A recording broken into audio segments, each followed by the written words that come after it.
Howdy. My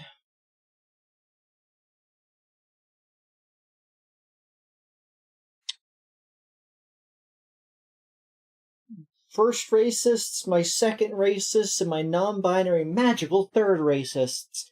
It's me.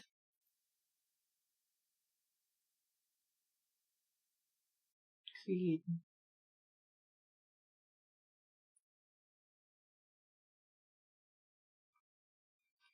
And today I'm joined by none other than the one, the only, it's...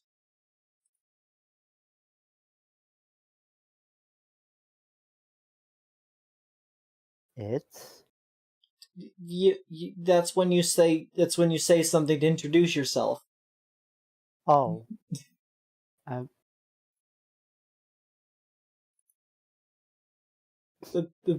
It's the bit is that I get the introduction and I say, and I'm joined by, and then I unmute and say, it's, and then the person is put on the spot to say something. I don't think I've encountered a person who responds with complete silence at it's, and then eventually just responds, it's. I like that. I feel very dumb now. No, it's fine. It's Doug up there. Yes, it's Doug. Special guest star Doug. Anyways, Liz is also here. It's been so long since disco. Will Kim still remember us? Hope not.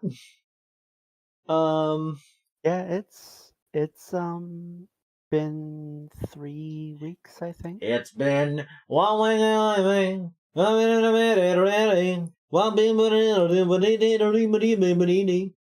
Yeah. So, yep. Avery, do you remember what you were doing? Perfectly. Oh, yeah? Yes. Tell me. Don't doubt me. Tell me. Okay, well, if you must know, we begrudgingly sold our hubcaps, and then we're heading off to go to bed. Yeah.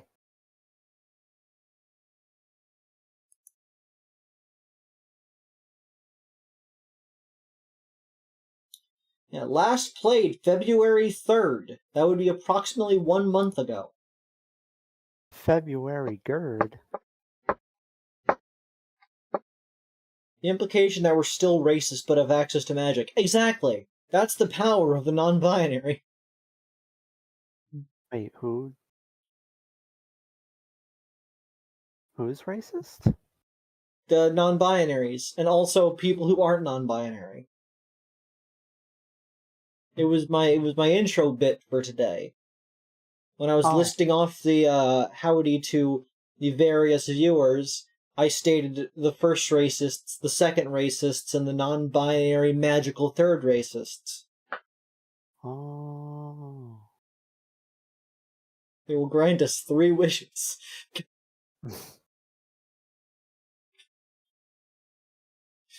I can't wait for the third racist who will That's grant right. our wishes. That's why you gotta play more Disco Elysium. But this game sucks! It contains not a single loot box. How am I supposed to keep entertained? Alright, let's get the game on screen.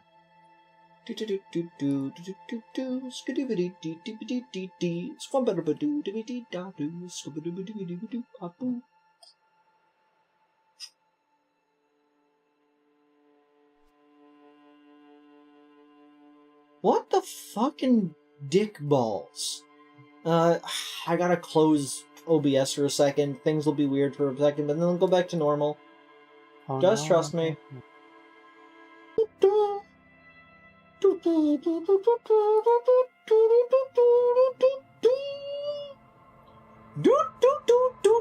I'm back. Are you? Yeah. According to my Steam list, approximately, what's that, 5 of my friends are playing Helldivers 3. Not together, just 5 individual friends are all playing Helldivers. I should really look at that game at all at some point. What if I played Helldivers 3 instead of Disco Elysium? Wouldn't that be funny? Anyway.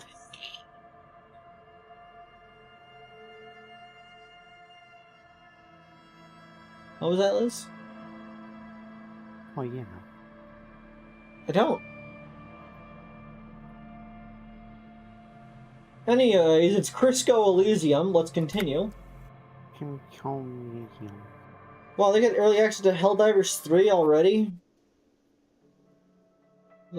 Oh, it said Helldivers 2. Helldivers Squee. AV streamer game. No! No! No!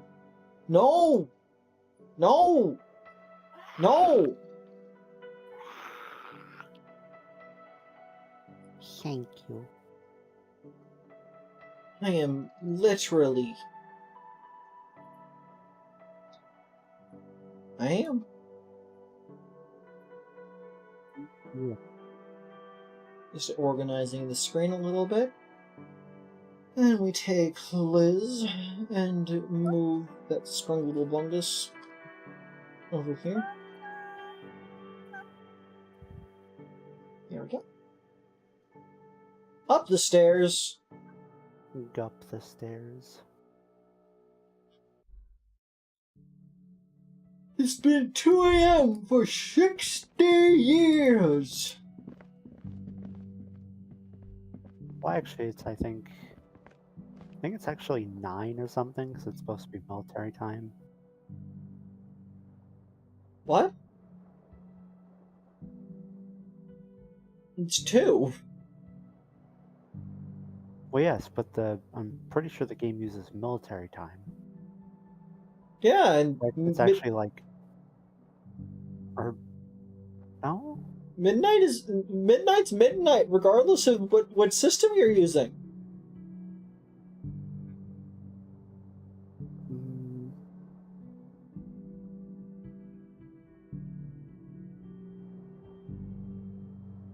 Anyways, I'm gonna go into this door now.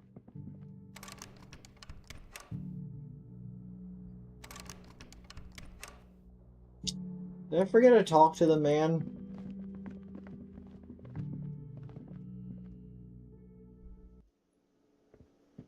Yeah, I might be misremembering, but I'm pretty sure, like, when, like, despite the clock being 2, like, at some point Kim says, like, 9 p.m., but the text says 02. Huh. It's about that money I owe you. Yes, have you got it? I have your money.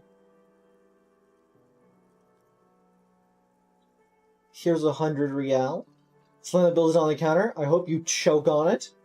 Or, here it is, sorry for the trouble. I'm never apologizing for anything ever. Let's just be pleasant. Great. Thank you, officer. That's all I wanted. Payment for services rendered. If you continue to stay here, I just ask that you please pay your nightly bill in advance starting tomorrow. The electronic lock to your room has been disabled till 9 p.m. tomorrow.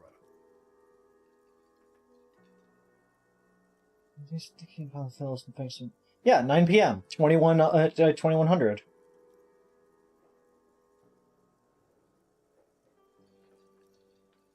Because that's 9 plus 12. You're 12. Please pay for each night in advance starting tomorrow. 20 real per night. I'll take a room here too. Of course. Always happy to have officers from the RCM as guests. Anything else I can do for you? Another thing. Great. Yes? Goodbye. My main man kitten! Yes? Bye. Up on the roof, top clip clomp clock. Grimba gimba gumba goomba gumba gimba gawk. A feet, oh baby. Shut the fuck.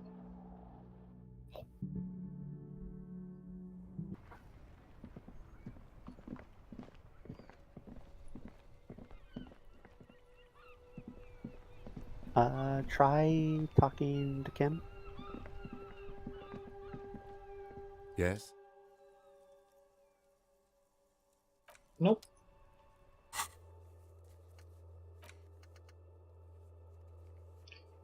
Yeah, click on end of day debrief of Kim.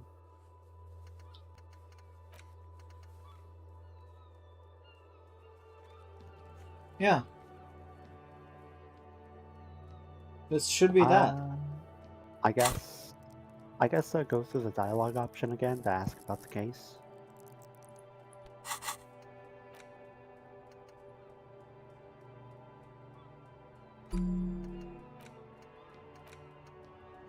What do we want to add to our thing? Let's see. We could be racist. It could be superstar cop. I'm really tempted by superstardom. Indirect modes of taxation. Kingdom of conscience. Democracy is subtle, incremental. Perhaps chewing gum scented one. This is to learn about her ex-wife. Advanced race theory, more racism. 15th Indo tribe. That's politics. Economy. Yes? This is actually not a politics-related perk. It is a good perk, though. Have you gotten all of these? I've gotten...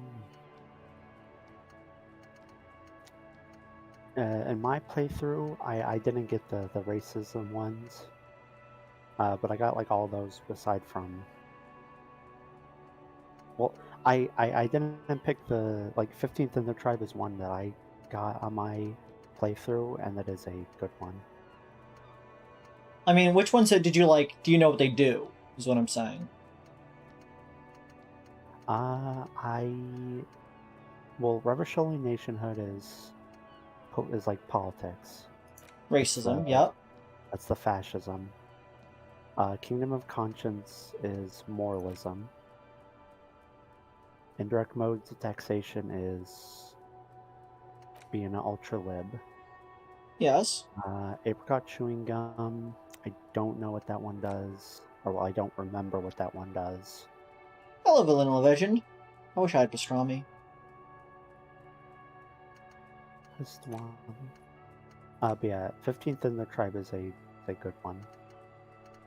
I'm gonna go with this one. I want to learn about our ex-wife. Because if I remember right, Indo Tribe gives you like XP every time you click on a... Like every time you like click on something in the world. Oh, that's economy. That's actually economy. I need economy.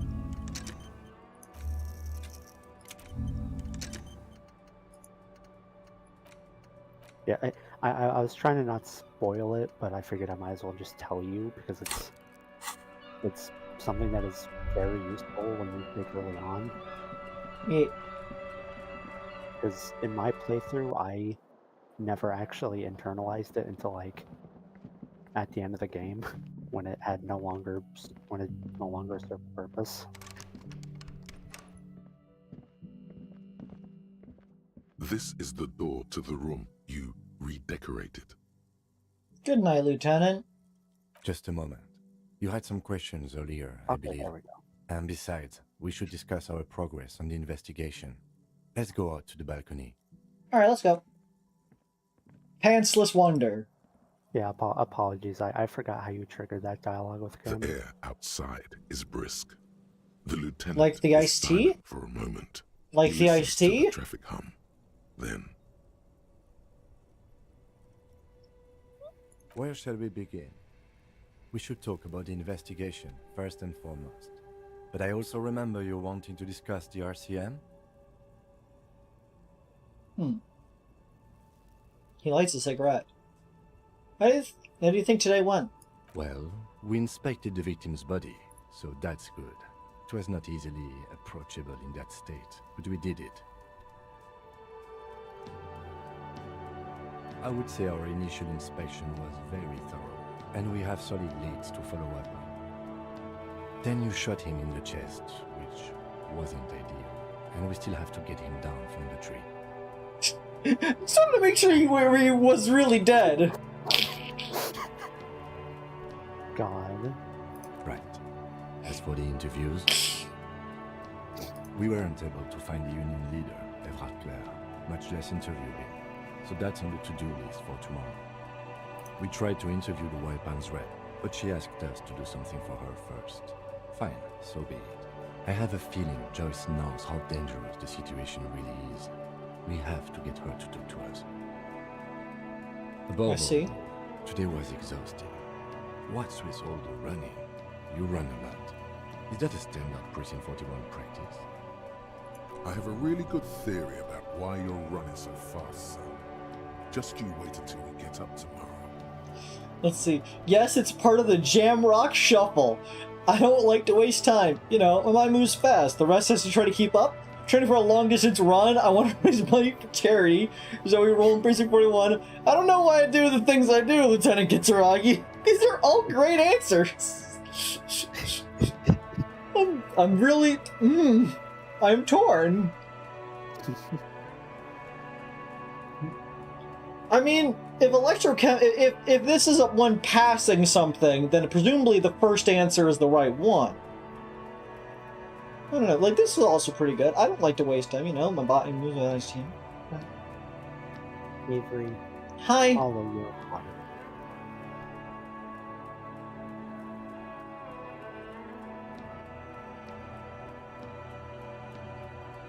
Alright, but, and forgive me, this is just something I have to ask.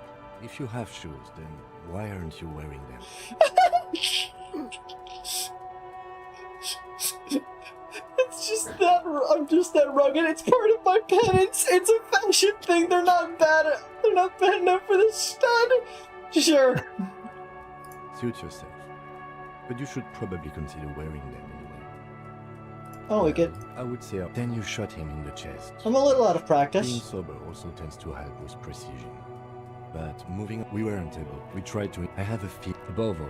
I have a really good theory about why... Part of the you're Jam running Rock so Shuffle. Alright, but, and forgive me, this is just something I have to ask. I'm just that If you have rugged. shoes, suit yourself.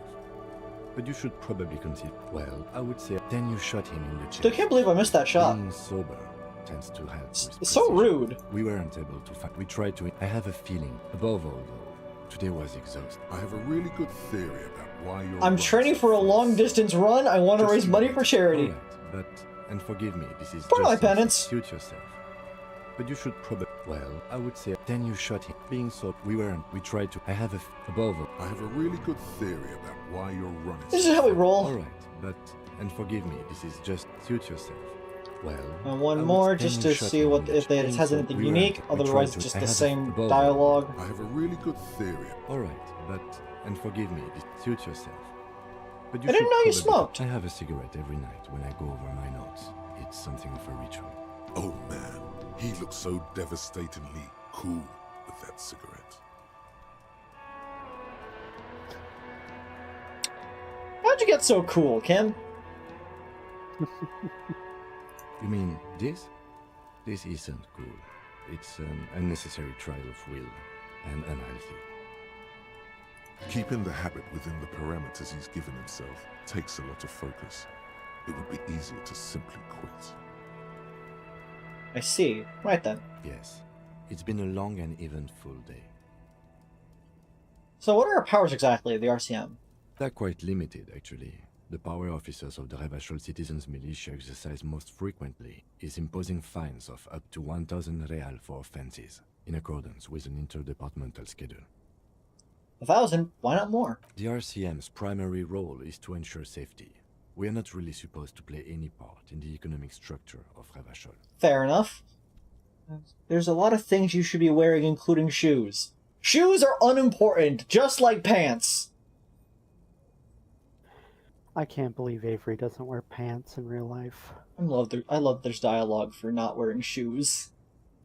Wouldn't that be an easy power to abuse? Yes, although indirectly, as citizens can always request records from their local station. Officers of the RCM have been known to take bribes of less than the prescribed fine amount. It undermines trust in the RCM. Okay, what else? We can arrest people, of course, but rather than bringing someone in directly, it's preferable to serve a station call slip. It prevents confusion and overcrowding. Maybe should the arrestee will show up. You can't. Those who don't show up become fugitives, though, and have fewer legal rights when they are eventually caught. It's about power projection. Thus far, they seem to mostly show up.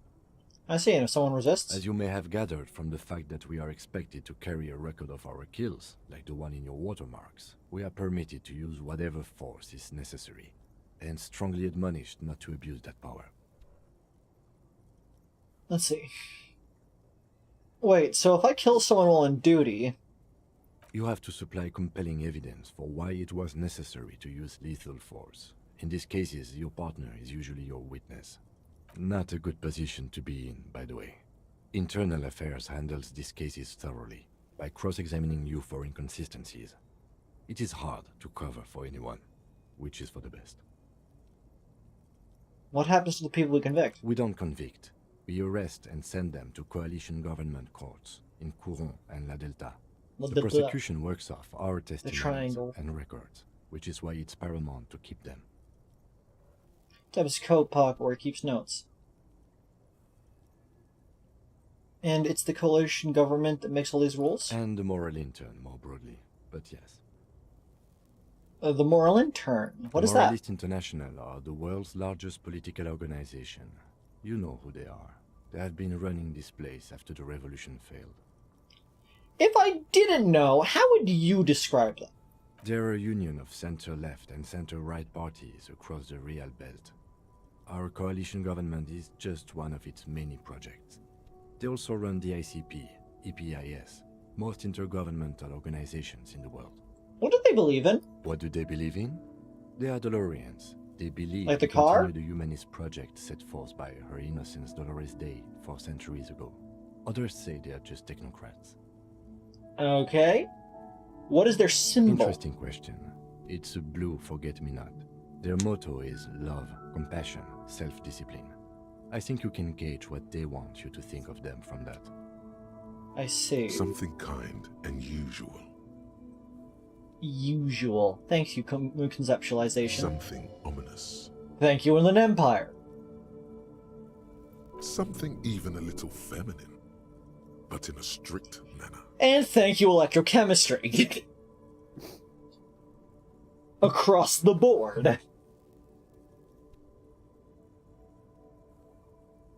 Who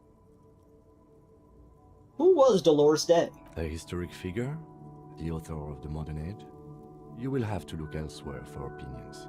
The subject of humanism is too abstract for me. Reasonable. For you, she is something painful, though it's hard to say why. Thank you, Pain Threshold, for that oddly ominous thing to say. What do you think of that? The moral intern are a fact. I try not to have opinions on facts until they change. And it doesn't look like that's about to happen. We should kill the moral intern. It is more than that. There's some kind of affection in him. You like the moral intern?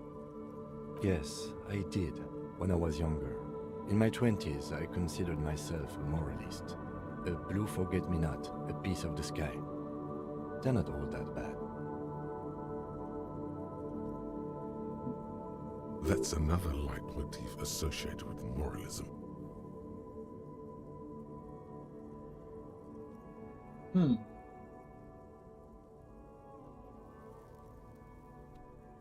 But the years have changed that.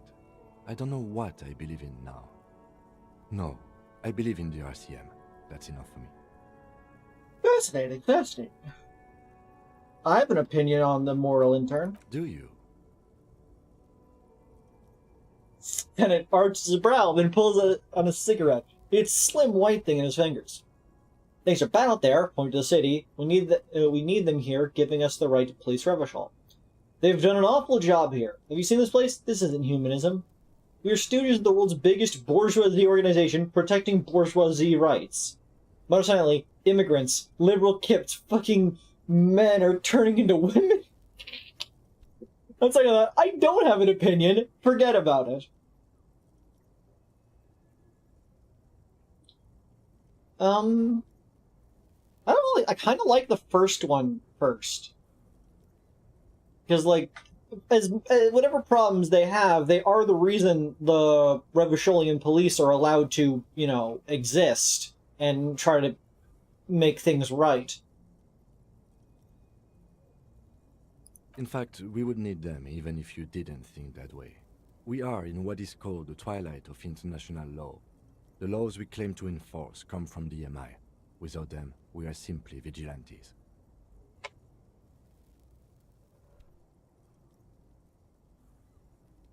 Maybe we should make our own law. Spoken like a revolutionary, not a cop. But hypothetical aside, in Martinez we already are vigilantes. At least the Union thinks so. I expect our job here to prove quite challenging. I see. The lights of the orphan district are reflected in his glasses. The red and golden orbs of the motorway sliding like pearls on a string from east to west as Revachol commutes back to the suburbs. Tomorrow is Tuesday. Monday is over. Thanks, Shivers. Yukio says, and Terra says, you got clothes. I'm wearing an approximation of clothes. They're quite limited, actually. The power we can arrest people, of course, as you may have gathered from the fact that we are, and the moral intern more broadly. But yes. Oh, I can't go back into that conversation. Huh. They're quite limited, actually. We can arrest people, as you may have gathered from the fact that we are expected to carry a record of our kills, and the moral intern more broadly. But yes. Say nothing, just look into the night. The dying lights of the city shimmer below. Slowly, like luminous clouds, they pass on his lenses. The lieutenant looks at his slim cigarette, contemplating the next drag. This soldier is the highlight of the day for me, he thinks. This little stick right here. They really don't like us here. And the mouth on that kid, Kuno. It's different in land, in Jamrock and the GRIH. Pulls on a cigarette. Why are they like this? It's our fault for leaving this place to the dogs, to the Union, to the company, not daring to come here more often. This place has fallen between the cracks, the jurisdictions of our two precincts. Jamrock and the Griff? We run this city. West of the river is RCM land. He looks at the dark silhouette of the equestrian monument cutting into the night sky. It's incredibly hard. Human beings are. But we are in control, and it's worth it. The organization works. Our systems work. If they didn't, the city would disintegrate.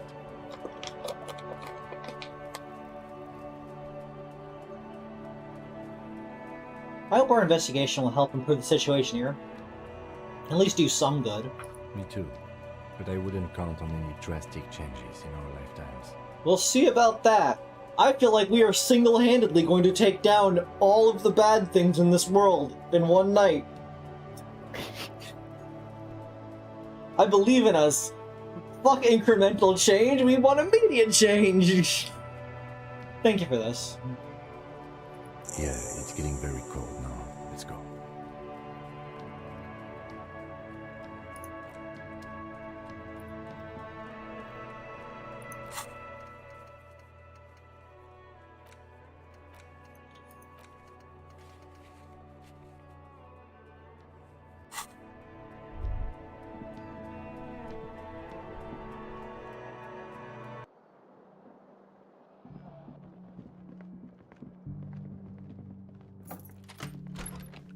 See you in the morning.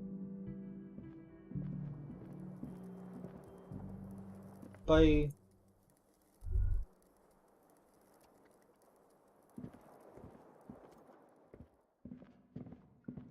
A mirror hangs on the bathroom wall. In it, your face, adorned with the expression. Encyclopedia. Formidable. Dig deep into your mind and locate the source of the expression. Like the rest of you, it comes from a bad place somewhere in the past. That's all you know for now. I still don't want to stop the expression. I like the expression. The expression.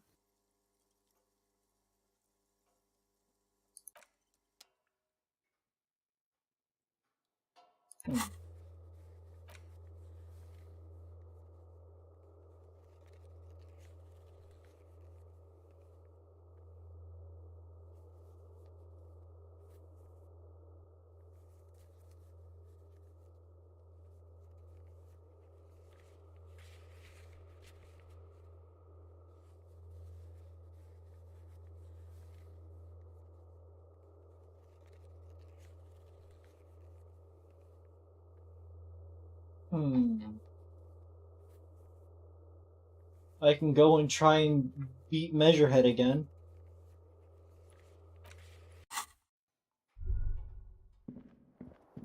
You could always try that tomorrow. The fan stands still.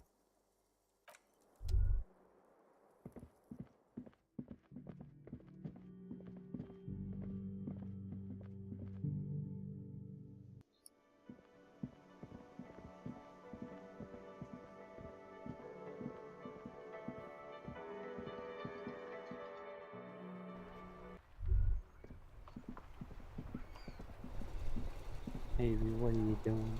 Going to a bench. Going to a swing. It is the dead of night. Now is not the time for sitting, but for sleeping. It is time to find a bed. Thank you. I just needed the info on that.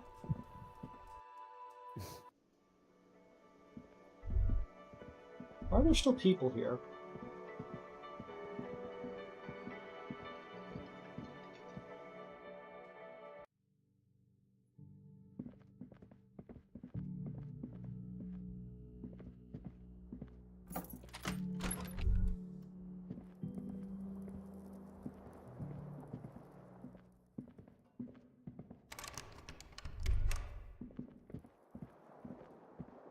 The window stands broken. You see some lights shimmering outside, but it's difficult to make out the outlines of the buildings below. Dark phantoms with many tiny eyes, chaotically arranged and not looking at you.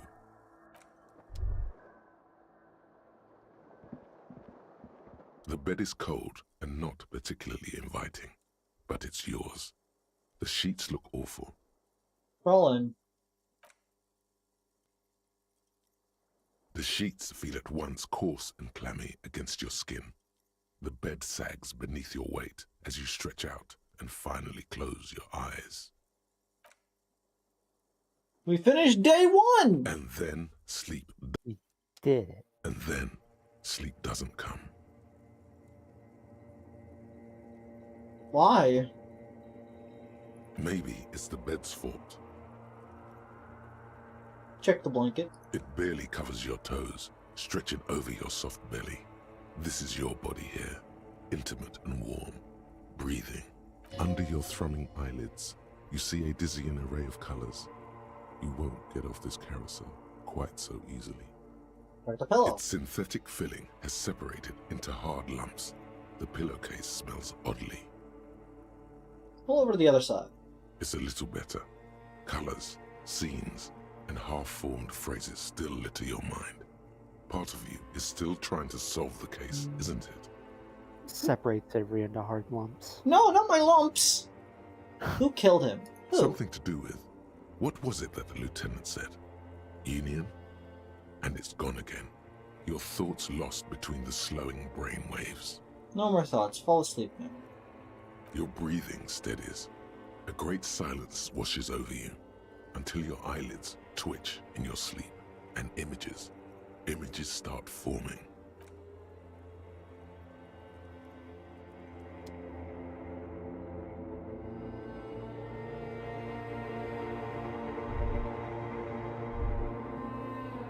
I see.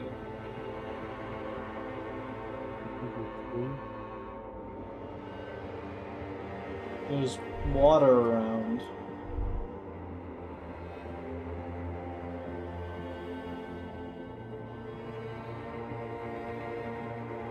Well, this is cool as fuck.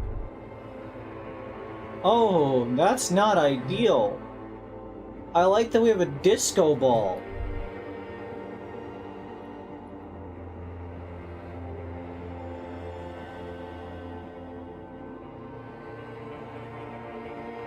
Do you remember the scent of your childhood?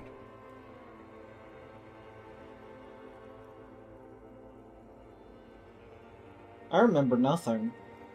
Do you remember your wife's hand on your face? Tell me what this is. I'm not answering before you tell me who you are. You said who? Do you remember the warmth of her thighs, between her legs and in her mouth?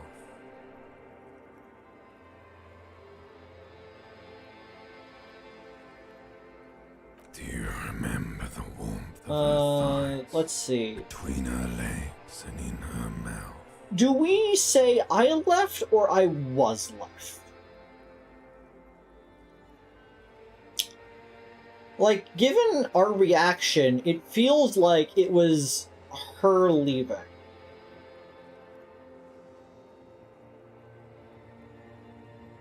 But... I will not comment. Well, yeah, obviously you can't will, comment. I will let you stew in your thoughts. Stew. Like, we could have been the one who left and regrets it, and that could be the situation. But at the same time, it could also be that she left us. And there's a chance that our, like, ex-wife isn't even alive. Like, that's something that I've been keeping in my mind, is that she could just be dead, and that could be the issue.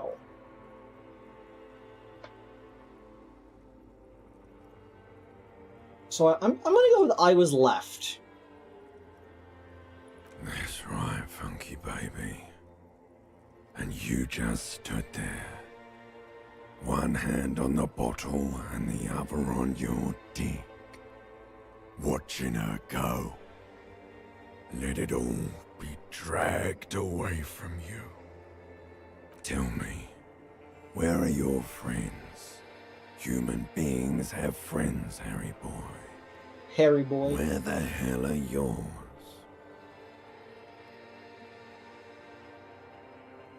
I can get it all back. No, it's gone. 3 times gone and never coming back. You failed. You failed me. You failed Elysium. What is Elysium? Everything. The Pale and the Islas. On the surface. The outer magnetosphere. Burning, furious truth. 8,000 years of written history. 8,000, that's a lot. You really dropped the ball, Harry. 4.6 billion people. And you failed every single one of them. You really fucked up. It's gone, 3 times gone, and never coming back. You failed me, you failed Elysium. But everything. Pale in the insulas, on the surface, the outer magnetosphere, burning furious truth 8,000 years of winters. And I'm rather confused. I assume they're speaking symbolically. I don't think we've literally failed every human being on Earth.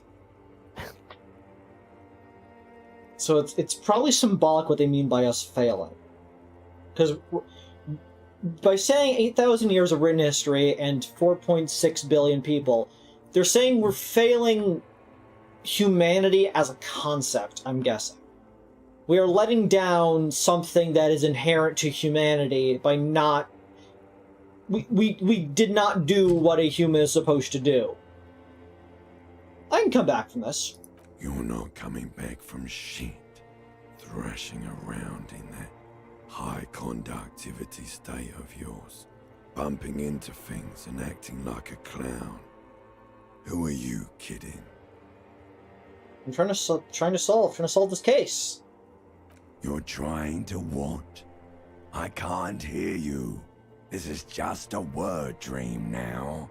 Jumbled up garbage. The pictures are gone. The bed rises to meet you. A thin, sleep-like state. More glass than velvet, grinding in your head. So something is wrong. Sleep shouldn't be this bad, this dry, this unnourishing. There's something wrong with your thoughts. Some kind of new type of hangover. God, there's another type? Oh yes, party boy. And it's worse than the one before. Just think of the shit you saw. Here it comes too. So soon already.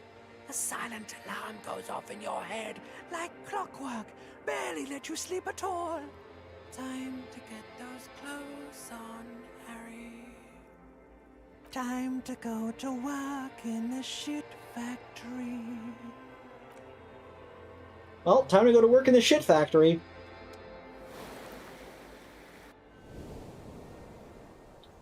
Hey, we got healed. Truly, this was the most productive thing we could have done. What did you think of that dream sequence? Good going, buddy. Thanks, electrochemistry.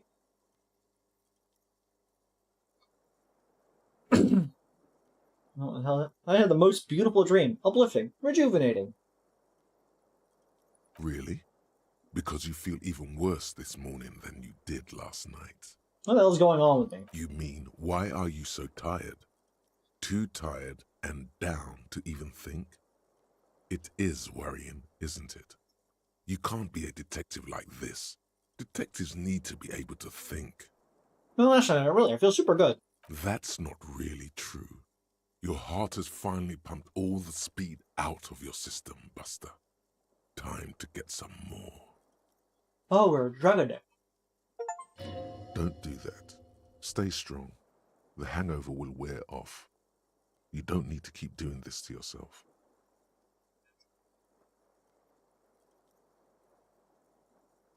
What is speed?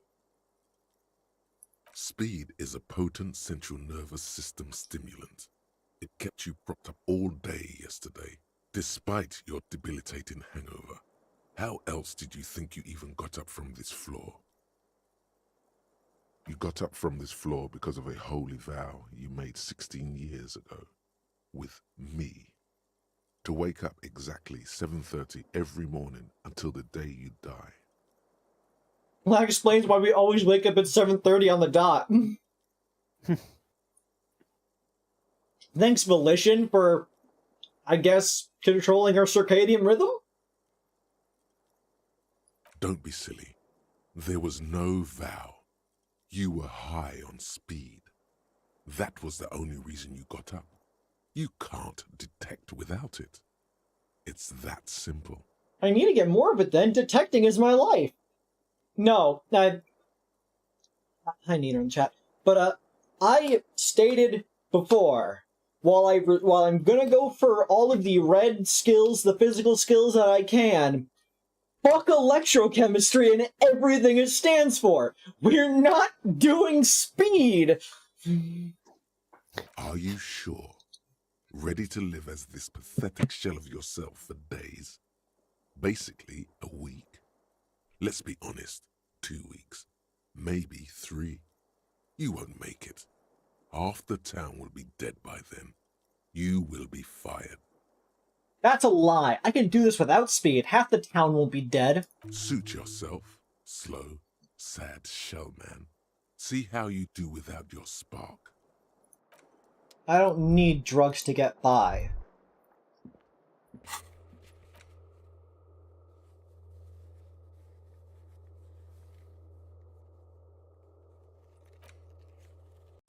I'm, as the gamers say, Buster Nut. Also, Avery, what did you think of Harry's voice? Harry's voice? Harry's voice. Oh, the voice of the ancient lizard brain? Yeah. I don't like the implication that that's what our character sounds like, but I assume that's not what our character sounds like. That's what you think. That's what you think. Knock, knock, knock. Here comes the Glock. Is closed. This door can only be opened. Glock, glock, glock. Here comes the knock. That is actually like the closest thing you have to what his voice probably is.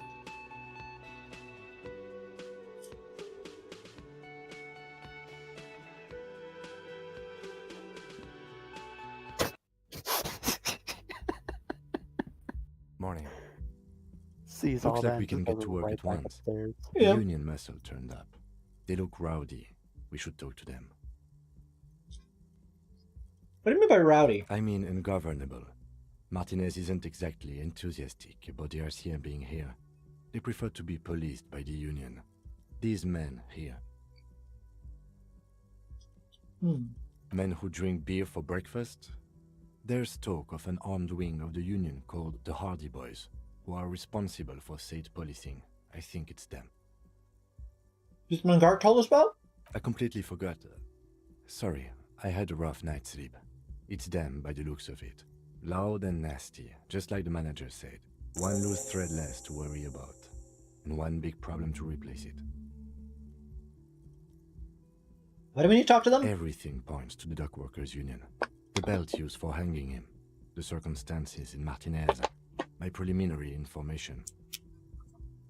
Which may, of course, all be wrong. But we still need to talk to them, and it won't be easy. There's so many of them. Maybe we should call it reinforcements. That would just escalate tensions. No captain would sign off on it. Solving one murder isn't worth a conflict between the RCM and the Debarders' Union. Where does Kim sleep? Presumably in the room directly to the right of ours. In fact, even the death of 2 detectives might not warrant an all-out war. So let's keep a cool head, okay? He's not exaggerating about that mortal danger. Just calmly factoring it in. Your fists clench and your pulse rises uncomfortably. Thanks, Half-Life. I can always count on you for general worry. One Let's more thing roll. Before we do. We don't have to talk to them immediately. We can walk right past them, continue with our business. Good. A power move. Purposefully concentrate on something else first. Yeah, streetwise. Zoom right past. Do it on your own terms. They're in no hurry to leave. They think they own the place. Anyway, I leave that choice to you. Whatever you decide is fine by me. Awesome sauceum. Jamais vu. Derealization. Jamais vu. The opposite of déjà vu. Not already seen, but never seen. Everything that should be familiar appears strange and new, like some half-forgotten day in your childhood, only now. That's the feeling you've been having. And for who knows how long. You should go and ask Joyce Messier about this. What world are we in? This is a fundamental question. Bonuses. +1 XP for every orb clicked. All intellect learning captured by 1. Awesome sauceum. Unlock. I'm gonna get apricot scented chewing gum scented one.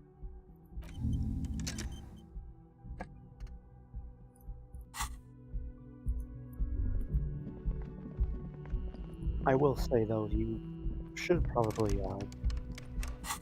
start raising some of your skills.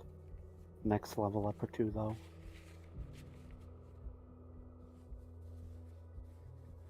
Like not trying to backseat, just saying that's Why? something that They're all fine. Why would I ever need any of these stats higher than they currently are?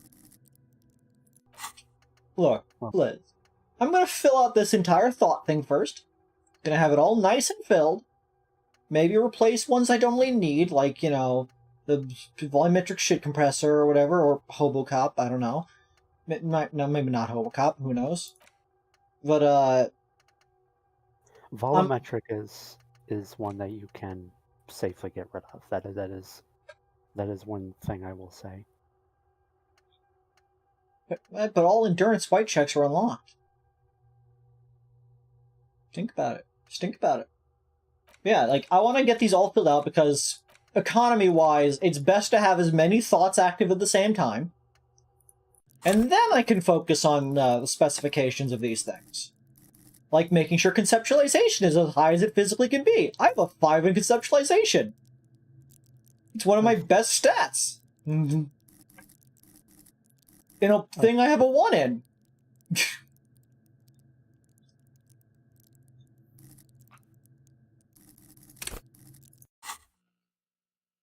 Anyways, let's go.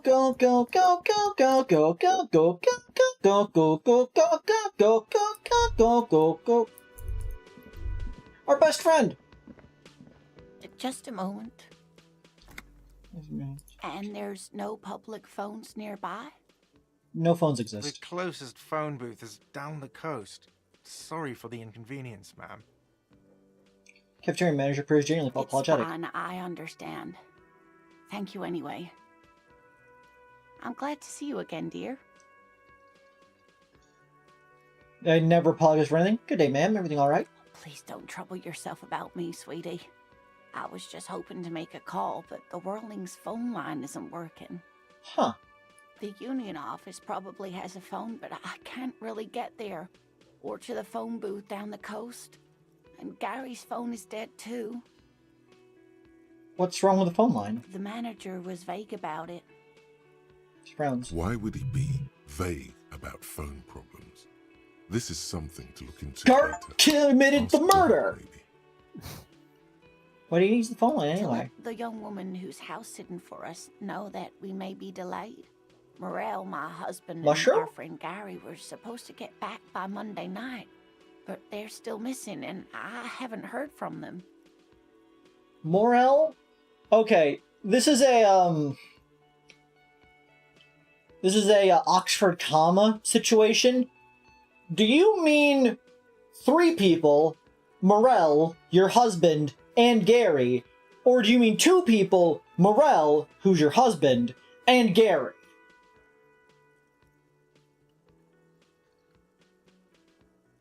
Like, What is an Oxford comma? do you not? An Oxford comma is this comma right here. It's this one after the word husband and before the word and. Typically, grammatically, it's unnecessary. You do not need a comma there. But it helps with clarification. A way a person explained it is, it's the difference between, for the party, I invited the strippers, Hitler and Stalin, or I invited the strippers, Hitler and Stalin. You either invited strippers, the leader of the Third Reich, and the leader of the USSR, or you invited strippers who are named Hitler and Stalin, possibly the leader of the Third Reich and the USSR. They just happen to also be strippers. It's just about clarifying what means what, because, like, given how these commas are lined up, and the fact it's not a name, my husband can either be a different person than Morel and Gary, or my husband is Morel.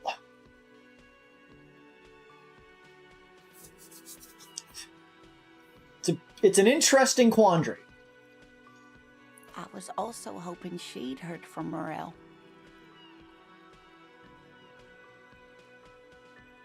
That's like a side thing. I need to hear my main thing, then I'll get back to... Okay, I'll bite. Has your husband gone missing before? That's just it. This isn't like him at all. He always plans his expeditions so carefully. I mean, it's Lena, the cryptozoologist's wife, which implies this is the cryptozoologist we're looking for here. A cold breeze hisses through dense thickets of reeds. Something sweet in it, somnolent. A damp sleepy. chill goes down your spine. When you look around, you're still in the whirling in rags. You have more important things to worry about. She glanced out the window of the bay. What expedition your husband was on? Just some field work, sweetie. Morel is a highly trained Morel is the scientist. husband. He and his assistant Gary are studying an extremely rare species of insect. Oh. But they should have returned by now. They were just going down the coast across the waterlock to set a few traps. He said they'd be back on Monday. What could be keeping them? They're dead. The waterlock, that was broken. Could this be it? Wait, who's this Gary person? Do you trust him? Oh, sweetie, it's nothing like that. Gary's as loyal as they come. I trust him with my husband's life any day. The waterlock to the other side of the coast is broken. They're probably just stuck over there. Oh my. What happened to the waterlock? When you know, it's blocked by a big butter billboard. Fell right into the water. Oh, sweetie. If it weren't for you, I'd be looking forward to another sleepless night. Thank you from the bottom of my heart. No problem, Lana. You're welcome, ma'am. What the fuck did you do, Kim? You just stood there. I did all the talking here. Step aside. I hate to ask, but if your investigation takes you to the other side of the coast, it will. Please do keep an eye out for my husband. We will. This will surely lead to a cryptozoological mystery with that extremely rare insect. And I'm looking forward to it, Inland Empire. Yes, some left-field scientific research is exactly what you need right now. Funk up that vanilla murder investigation. Exactly my thoughts conceptualization. And if you see him, let him know Lena is waiting for him here at the Whirling. He gets so tangled up in his work that he may not know the waterlock's been repaired. And it's cold out there. He's like a wild animal. Does he not know to complete Center War? If I see him, I'll let him know you're here. When or if I get there. Oh, you're such a dear. Thank you, sweetie. So, your husband's some kind of scientist? Oh, yes. A zoologist. A cryptozoologist, to be more precise. What is cryptozoology? It's a pseudoscience that attempts to legitimize research into mythological beasts and urban legends. That's one opinion, yes. And people are entitled to their opinions. My apologies, ma'am. I did not mean to undermine your hobby. It's not a hobby, dear. It's a subfield So of zoology. mean. Kim, One you're losing specializing you're in losing animal the creep species points that are here. so exceedingly rare that many Acroids. assume them to be extinct or even fictitious. Searching for such species called cryptids is difficult and often thankless, and frankly, many scientists are too lazy to do it. Universities these days are rarely interested in supporting real research. I see. She's completely internalized her husband's struggles. They are her own. Maybe you could convince her to tell you about some cool cryptids. +1, less word about it. +1 has the green 8 pen. Tell me about the cryptids. There's really no point in manipulating anyone. She'd be only too pleased to tell you about her work. Go on and ask. Elena, I'd like to hear about some of the cryptids you studied. Could you just tell me about a couple of them? Oh, I'd be delighted. Truth be told, I could really use the company too. We have a murder mystery going on and a bunch of suspects over in the other room, but I don't know. I need an elderly woman in a wheelchair to tell me all about cryptids. One cryptid, not a couple. One. This won't turn into some kind of cryptid extravaganza. Okay, Kim, just one little cryptid promise. Cryptid extravaganza? I like the sound of that. And I don't. Just one. The room had rats, and the rats made me crazy. Crazy? I was crazy once. Or he'll be disappointed in you. Thanks, Volition. So is sass. What's the biggest cryptid? What's the tiniest cryptid? What's the most dangerous cryptid? Is that a cryptid on this pen you gave me? Take the pen she gave you. Are there any invisible cryptids? There's been an educational salary we need to discuss else. Is this a cryptid? Yes. It's the kind green ape. Half war story, half undiscovered species in the genus Homo. Homo? War story? Yes, it was reported by soldiers in South Safra during the war. The kind green ape would visit bunkers during the night, healing wounded soldiers with its saliva. Wow, with its saliva? Yes, it has amazing healing qualities. Some soldiers reported growing back limbs, regaining their sight. Oh, I see. And there was something about an undiscovered association of man? Indeed, there is. It's our closest relative among the cryptids. Same taxonomic family, different genus. Genus? It's genus. Which is to say, the kind green ape is a species with which we share a common ancestor, and that evolved parallel to our own. Just like your partners. I knew it, Kim! You're not human! The temptation to say that. I'm pretty sure Kim is the same species as us. It's just otherwise it's stupid. I always have to take the lead, right, Kim? Out of all of these, I kind of have to go with the one that's not blatantly racist. The lieutenant looks at you, pleasantly surprised. Oh, no, I didn't mean to imply that Saolites are inferior to us in many ways. You are superior. For example, your earwax doesn't have a foul odor like ours does. A tremendous evolutionary advantage, I'm sure. But perhaps we've had enough speculative biology for today. But a cryptid extravaganza. I need to know if there are invisible cryptids. Did we find the third? What was that?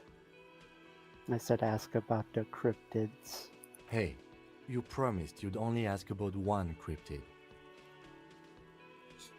I mean, Kim, don't you want to hear what another cryptid too? Right, okay. No, do the one... What?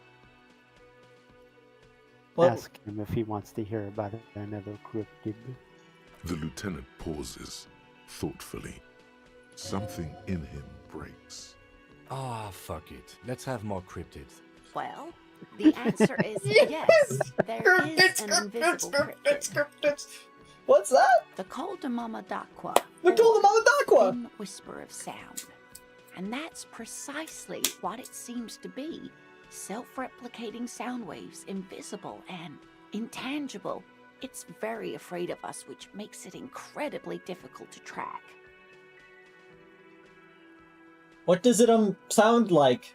Like nothing. It's such a high-pitched sound that us humans can't hear it, nor can other animals.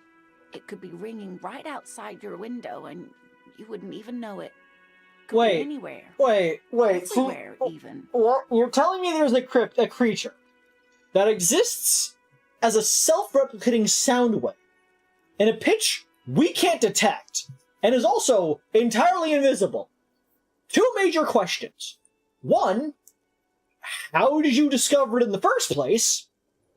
And 2, how many times did you have to discover before thinking that it might be a creature? Did you just hear a high-pitched thing on a fucking microphone once and decide, that must be a creature? It's... What the fuck do you mean? The green ape at least has a level of believability that there could be a green ape with, antibiotic, saliva, and people are just embellishing. But this? You can't just tell me there's something that could not be seen nor heard and exists! Fine, I'll bite. How can an animal be a sound? Skeptic. Even Kim's getting in on Many this. scientists have asked the same question. Some have claimed that it isn't itself a sound, but a tiny corpuscle that emits sound waves. But there's no evidence to support this theory. Could it be here? Right now? It could be. As I said, it could be everywhere. And we wouldn't know any better. It could be ringing all the days of our lives and nights. Maybe it's predatory. Thanks, Half-Light, for the general worry. What if it's predatory? It's not. Don't worry. If it were predatory, we would have found it by the damage it inflicts. I wouldn't be so sure. What if the damage is also invisible? Half-Light, asking the right questions.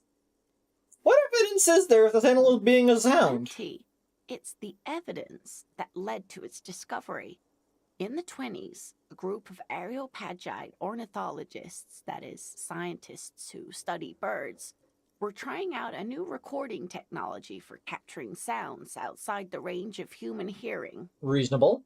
When playing back recordings they had made in the foothills of the Ea mountain range, they noticed certain anomalies, patterns that seemed random at first, but on closer examination were consistent with the waveforms of songbirds.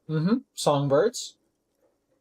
The scientists soon discovered they could track and even predict what appeared to be feeding, mating, and migration patterns based on sound waves in a strictly delimited range of ultrasonic frequencies, even higher than those of the highest-pitched bat calls.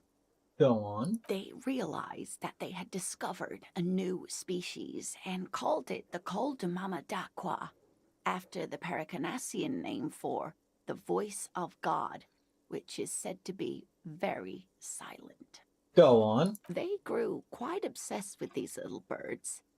Even though they couldn't see them, they could distinguish among individual birds and even began to name some of them. Name them? Sequester, Time, Joscan.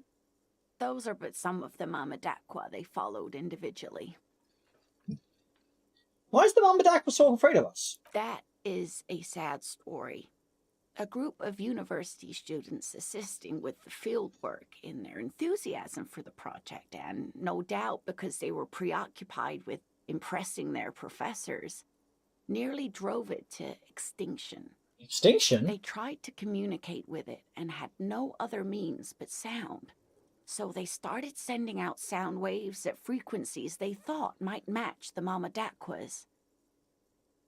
And what happens when a sound wave meets another sound wave of the same frequency, dear? Well, it depends, actually. They will interfere, obviously, but when 2 waves of a similar frequency, collide with each other, they tend to cause a stratify of moments with no audio and moments with higher audio or and such, because if a peak and a peak happen to line up for whatever reason, it will be an amplified peak. But if you have a peak and a valley, they will cancel out to be empty. So really, both of these answers are technically correct.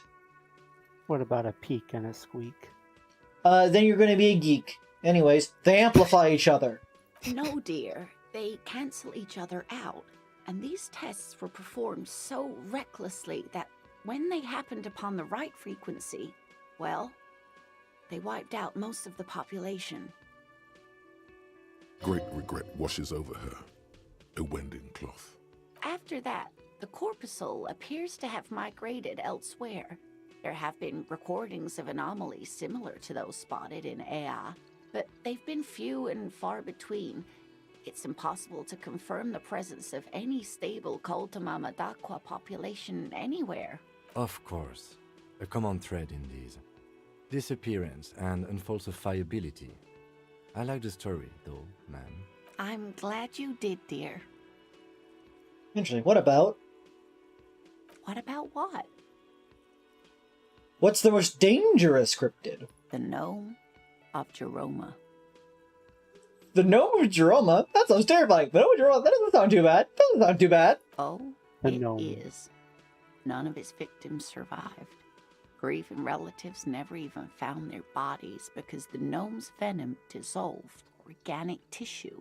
What does cryptid The look gnome. like? It was gnome reportedly of a small Jerma. creature. The with gnome webbed of fingers Jerma. and a protruding forehead and a gangly little thing. Quite scary to look at. Webbed fingers, stretching forehead. Oh. A couple of campers found it when it was already dying. They heard an odd wailing in the woods and followed the sound. They were scared and wrapped it in tarpaulin to suffocate it. It still took the gnome of Jeroma an entire day to die. I see. If the body of the creature was found, why aren't there detailed illustrations of it in science textbooks, confirming the existence of these very little species?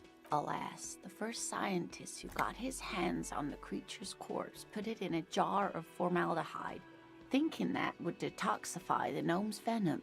That's not how that works. Instead, all the venom leaked out of the creature's teeth and into the surrounding liquid, dissolving the creature itself. A poetic end, perhaps, but a real loss for science. What's the tiniest cryptid? Cryobacter catlensis. Cryobacter catlensis? Yes, a unicellular bacterium that was discovered in one of the northernmost points of Kotla on the Boreal Plateau by Okay, renowned cold. geologist Caitlin Mijanou some 70 years ago. Boreal Plateau just means forest plateau. I can respect that. Bacterial colony Mijanou found had remained alive while frozen in ice for longer than anyone could reliably estimate. Certainly from before recorded history, Mijanou disappeared shortly after injecting herself with the bacteria she had brought back to study, no doubt in hopes of prolonging her own life. Wait. That's a big leap of logic right there. She injected herself with it? Yes, the bacteria had survived in the ice since times immemorial. It is not hard to see where she could have gotten the idea. What? That's like saying, turtles, they live hundreds of years. If I eat this turtle, I will live hundreds of years. No! Consuming the thing isn't going to change your biology. Avery, here's the thing though, what you just said is a belief that people have had in ancient times. I know! They're stupid back then, too! You don't change from the things you consume! You are not what you eat, despite the idiom! Well, no, I know that. I'm just saying that is something that people have thought. Thus, there is precedence for that type of thinking. As silly as it is.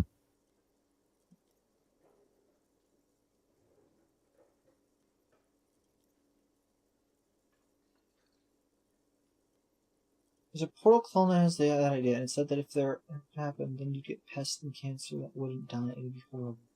Ah, fucked up. It's actually a little hard to see, but do go on. You mean there's an immortal geologist wandering the world? I don't understand. Why would you prolong your life? Being alive is terrible. I'm gonna live forever too, as a symbol. She's preparing for the end times. She wanted to witness and record the Twilight proceedings. Moral geologist? That's too wild. Mm-hmm. Miss Janu did talk about the end of the world a great deal before her abrupt departure. Everyone thought the bacteria had driven her mad, but she really was a brilliant woman. Maybe the Cryobacter catlensis allowed her to see something no one else could. Yes, the bacteria. Miss Janu disappeared shortly after. You mean there's an immortal geologist wandering around the world? Yes, and she's quite mad, too. After she treated herself with the bacteria, she stopped aging, but also became increasingly eccentric and irascible, so that even her oldest friends were forced to pull away. We can assume that she has been living somewhere in the wilderness for decades now, all alone except for the Cryobacter catlensis coursing through her bloodstream. That's not how that works. Why would the bacteria in any way make her biology better? Like, okay, maybe I could see the logic of if the bacteria is growing inside of her, maybe it's antibacterial and it is able to deal with viruses and keep a person's immune system going for a lot longer. That does not help with cellular decay, which is caused by your fucking telomeres breaking down. Yeah, as Benner says, maybe if it affects the telomeres, but why would it do that? Maybe it has a byproduct that causes the telomeres to repair themselves. Then there's an argument for them living forever by natural means. But that wouldn't stop them from dying through unnatural means such as, terrible disease, injury, etc., etc. They would still need to eat food. They would still need to drink water. But, I can at least get the argument that if it somehow repaired the telomeres, then yes, then she would be immortal in an age sense. Yes, Miss Janu disappeared shortly after. Everything has a price, sweetie. After Miss Janu treated herself with the we can assume that Yes, Hey, Avery. Miss Janu disappeared shortly Would you after be mad if I injecting mess with your herself with the telomeres? bacteria she had brought back to But study. if you make them better, No I'd be doubt happy. in hopes of prolonging her own life. Mortal bacteria, mortal geologist, that's too wild. Well, yes. Impossible? No. Although, everything has a price, sweetie. After Miss Janu, we can assume that she has... What's the biggest cryptid? The giant of Kokonur. Said as if it's common The knowledge. giant lives in the most arid parts of the vast Kokonur Desert in South Samara, casting a strange light across the barren wastes. What do you mean, strange light? Mirage or psychogenous Mirage. luminance. She's not elaborated further on the nature of this luminance. And just how big is it? No one knows for sure. It is like an awful mountain appearing from below the horizon and expanding to cover almost a third of your field of vision. You mean the sun? The towering luminosity of Kokonur is a bad omen in local folklore. Some say it's a fata morgana, others, fate unimaginable. Sounds like the sun. Who are you? No animal can be that large. It's a mirage. That's what makes it so peculiar. A species surviving at the very limits of scientific law. The giant of Kokonur must be the largest animal the planet can support. There are limits, you see, to how large a metabolism an ecosystem can beget. Some say a gravity anomaly below the Kokonur Desert might allow the creature to grow to these gargantuan sizes. Did you know there is actually a gravity anomaly on Earth? Oh. I can't remember where it is. I think it's somewhere in Canada. But for whatever reason, it has slightly less gravity than it should. Oh. Which implies either whatever's below it is less dense than it should be, or some other factor. But just for whatever reason, there's just this one area that is a little wrong in its gravity. Whack. Great. This is great shit. You need more. You need more. Gravity anomaly. Digging it. Digging this parascientific stuff right here. Inland Empire conceptualization, just having a great time. That would be the giant, the towering luminosity. Who are you? That's what made there. Great. Gravity anomaly. Man, I just can't get enough of these This cryptids. scientific stuff right here. I'm glad you like them, but I'm not really one to tell you about all of them. You should ask my husband if you get the chance. He's the real expert. I see. Tell me more about Moral. Tell me Moral about more. Looks, character, your relationship. Oh dear. I'm not sure where to begin. What does your husband look like? Well, his expression is slightly grumpy, but his eyes are always bright and curious, like a small boy's. And his palms are quite coarse from all the field work, but he's quite gentle. See, that is an interesting concept. The idea of the square pound law being ignored by gravitational anomalies. It's the square cube law that's also not really was important here. But it is interesting to consider something able to get bigger because it just lives in an area that gravity is a little wonky towards it. People should make something like that. What was a that? little wonky. Yeah, a little wonky. Just over the Great Lakes, the place where the ice was super low, because I was there, you have about negative 0.005% Gs. Ah.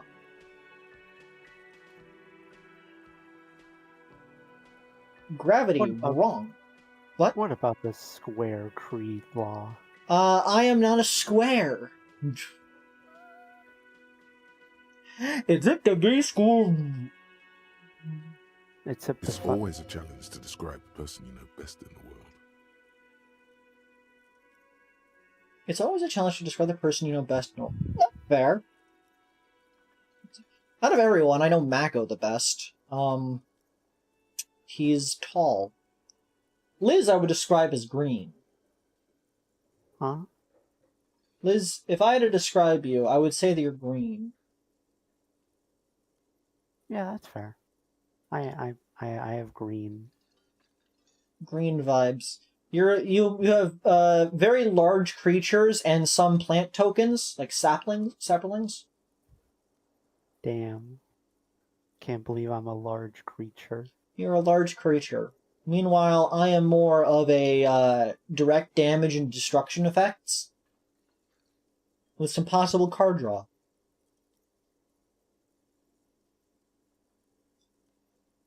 Let's see. Got anti-gravity pack. Okay, so as a challenge to try again. If I were to meet him on the street, what would I look for? Oh, well, he's a bit shorter than you, but with a larger frame, and he has longish white hair, usually a bit uncombed. You might say wild, even. The lieutenant pulls out his notebook and begins jotting down the woman's You only just now pulled out your notebook? Come on, stay on the fucking ball. One other thing, he'll likely have all kinds of field gear on him, even if he's not out in the reeds, you know, just in case. How long have you been married? We'll be celebrating our 16th anniversary this autumn. Not the most numerically satisfying anniversary, but I like the less obvious milestones even more somehow. How the two of you meet? By a dating agency, I'm ashamed to say. I was looking to get back into the scene after recovering from my accident, and he'd just divorced.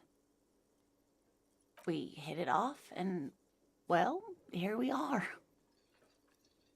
Nice. She's skipping over some important parts. Perhaps you'll find out more later. Thanks, reaction speed. You have all the information you need. Let's move on. I hope I've been useful. Tell me more of this rare insect your husband is looking for. Oh, sweetie, it's fascinating. But I shouldn't bore you with entomological minutiae. I would love to hear about etymological minutiae. The lieutenant gives you a sideways glance. No, I want to hear about the insect. Well, it's a phasmid, technically, but... Oh, yeah. Here comes the interesting. Where other phasmids imitate sticks or leaves, this one's a living reed. It disguises itself among the reeds here on the insular Indian coast. I see. Hence its name, the insular Indian phasmid. Perhaps you'll end up co-discovering the phasmid with us officers.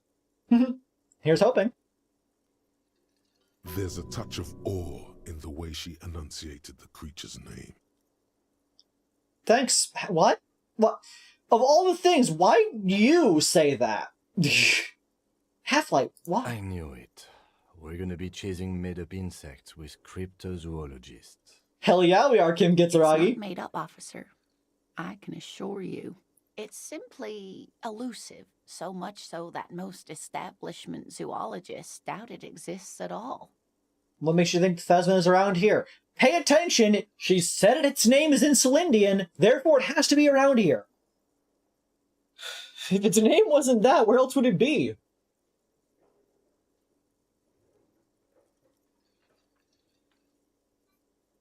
Well, some teenagers making out in the reeds saw one. They didn't know what it was, of course, but there was a brief article in a local newspaper about their encounter with a ghost insect that looks like the reeds. Gary sent us the clipping.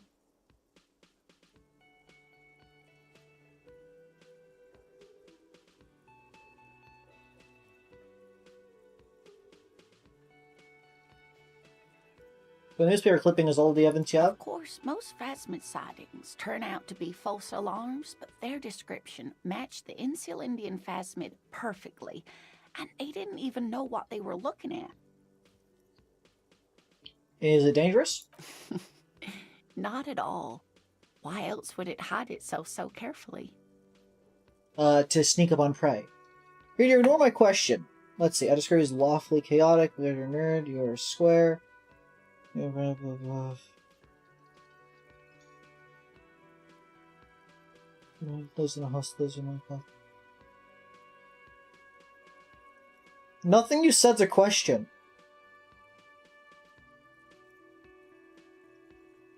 Phasmid's a type of bug, Lunafon.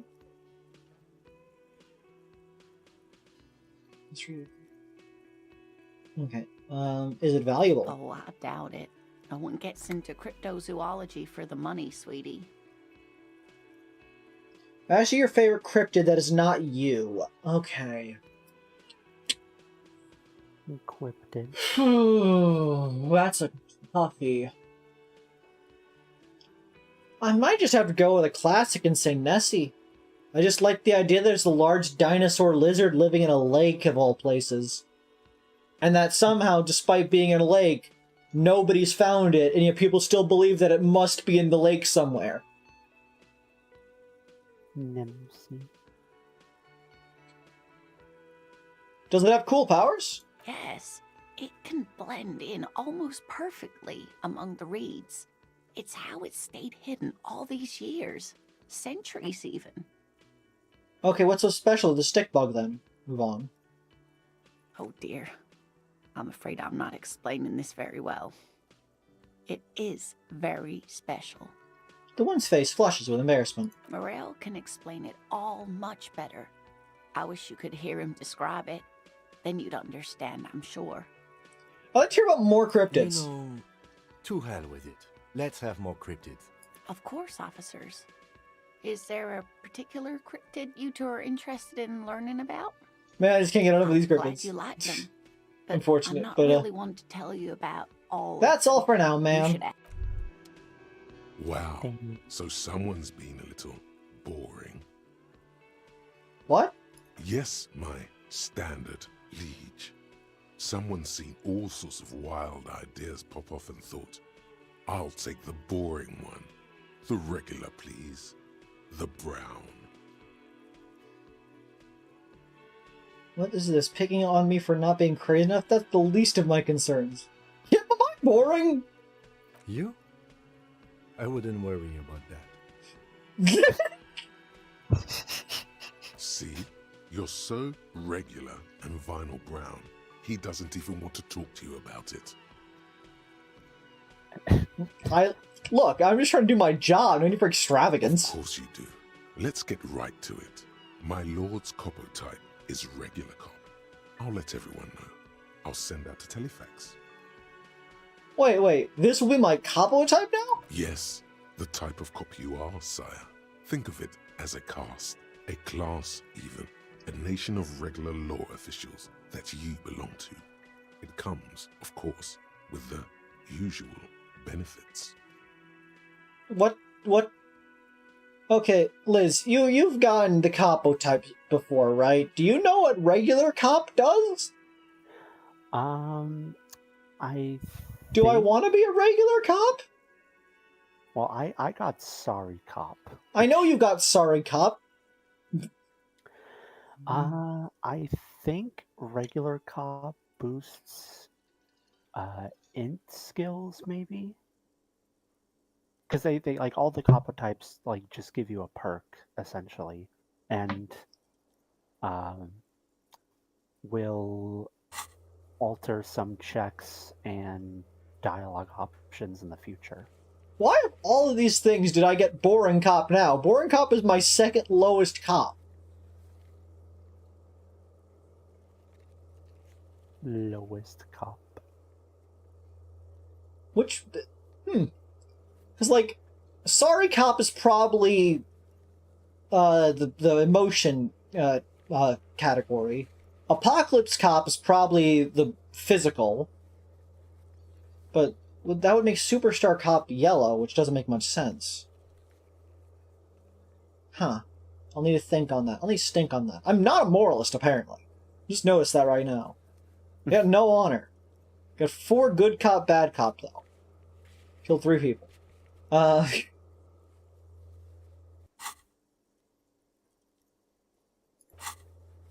So, like, do you know what the other cops do, Superstar and Apocalypse? Or do you just not know?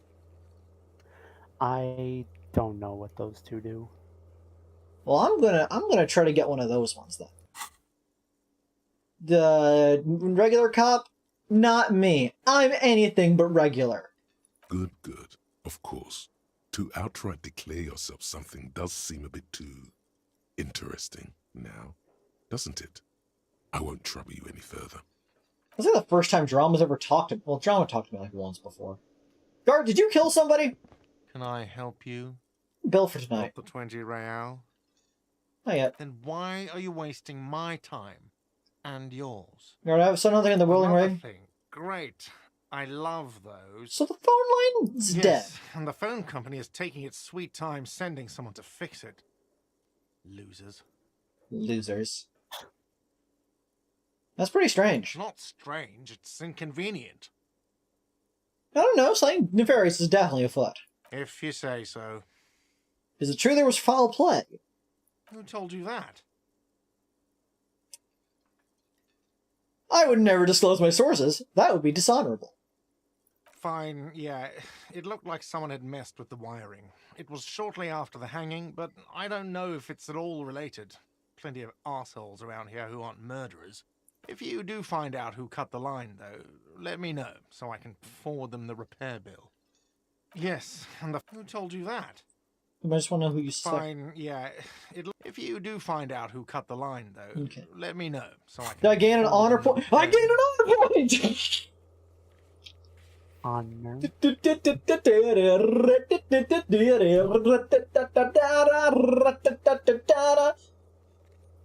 Heard opinion on the Fresno Nightcrawler. Is that the weird one? Wait, that doesn't help. Which one's the Fresno Nightcrawler? Is that the one that's legs? Is that the legs one? Is that the one looks like looks like Among Us?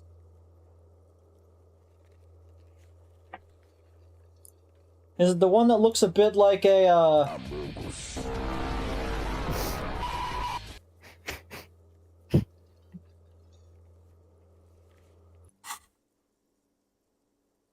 Yes?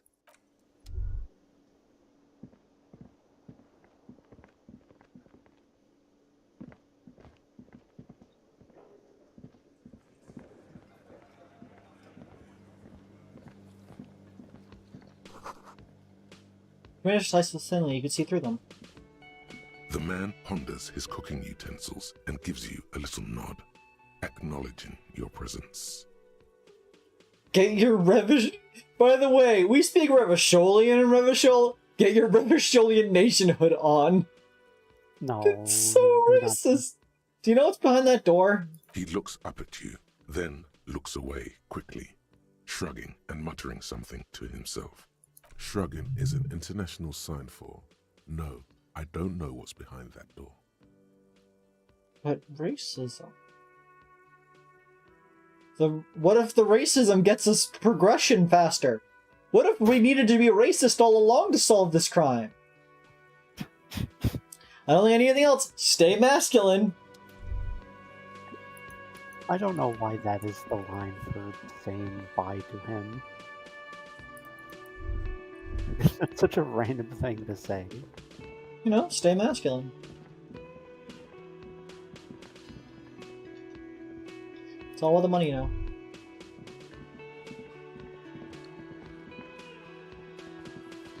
Let me handle this. It says to the crowd in the mess hall before turning to you. Detective disorientated. Are you still wondering where you are? This is Martinez, in case you've forgotten. I advise you not to overstay your welcome. You're the gardener! No, I am not a gardener. I'm a legal counselor for the Dock Workers Union. Cross So your arms. let's get to it. You're looking for Titus Hardy? You think he has information that will help you? Maybe he does. Points to the man on the right. That's Titus. Talk to him, but know this. I'll be keeping an eye on you. No strong arming, nothing official. The District of Martinez does not recognize your authority to make arrests. It doesn't matter if you recognize our authority. We will make an arrest if we have to. She says nothing. Her glare speaks for her. Why are you so aggressive? Aggressive? You make your living enforcing violence. These people are just dock workers. So you were spying on us, and now you represent murder suspects. Just dock workers. Listen, you moral intern lackeys. You're a mob, enforcing the unlawful privatization of Revachol. 20 fat men in the Occident are stealing it all, and you're their bodyguards. I feel like there's a lot of mob, terminology going on here. We can't both be mobs. Okay, that's how it works. How what works? I wasn't paying attention. Fuck yeah. Tall, broad-shouldered man takes a sip of his beer. So ask what you came to ask, or get back to your commanders. The world needs a financial buffer zone. I need to get emotional. The privatization is not unlawful. It's cool and funny. Maybe you're just not a historic individual. It's cool and funny. What do you mean funny? Cool, sure. Funny? I never heard that, but that's wrong. The RCM is principled and strong, unlike you socialists. I like that. Good start. Let's take it a step further. Armed uprising. What are you his plan? Let me check my stats real quick. 15, 12, 13, 8.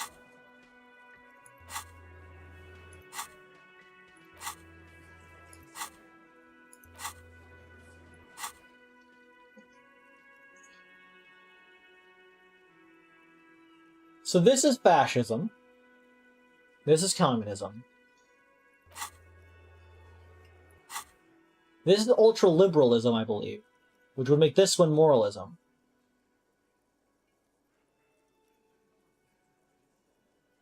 I really like the privatization not unlawful. It's cool and funny. Maybe you're just not historic individual. But I feel like that might have a negative impact on our relationship with the Union. God. Like, I don't know about you, but I feel like there might be a slight downside to saying that we should have more privatization. I just forgot about that dialogue choice. It's so silly. Maybe you're just not historic individuals. It's cool and funny. I'm tempted, because it's just such a stupid line. I don't want to call them socialists.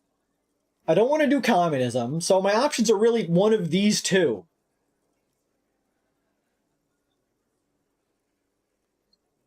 I mean, the first one's reasonable, I guess. It is important to have, you know, an economic system that is functioning across the board.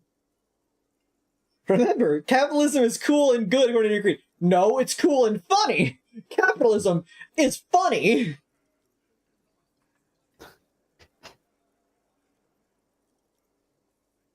No one is emotional here. Do your job. Ask your questions, then leave. Why are you so aggressive? Listen. Fuck yeah. So ask what you can. Privatization not lawful. It's cool and funny. Maybe just not historic individuals. I don't need privatization peons from a rent-a-cop. Just do your job. Ask your questions. That's too many and get vowels. Out of Martinez. Aggressive. So you Listen. fuck you. So ask what you came to ask. I don't know you heard, but strong, or she's strong in prison, unlike you socialists. Get sober. Do your job. Ask your questions and get the hell out of Martinez. That's the response to that one.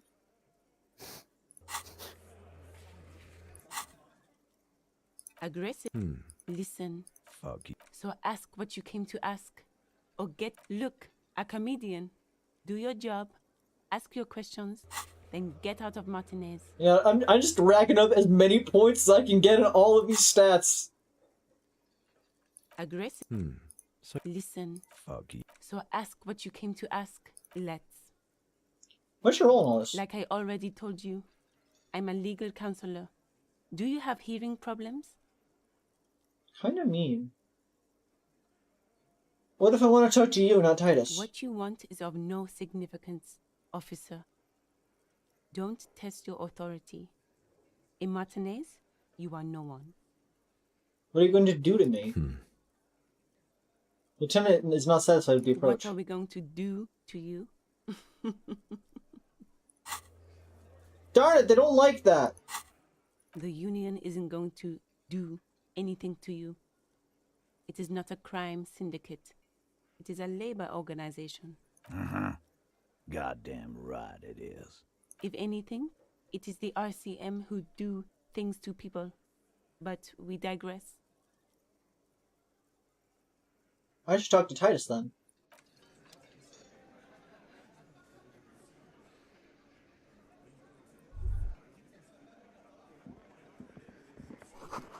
It's a bowl, just split it, reeking of tobacco.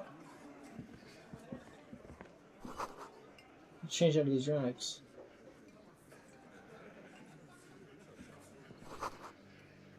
Turning guns. I didn't actually read what that said. Behind the dockworkers, a ceiling-height window. The hawthorn branches scrape the glass like bony fingers. Squint. There's a little slide panel up there to let some air in. No need to open it in spring. It's still too cold outside. -12. It's not time yet. Mysterious doors. What do you mean -12? It's not time yet.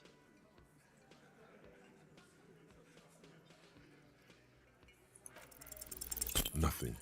Just black tangles like the hair of an old woman. Motionless.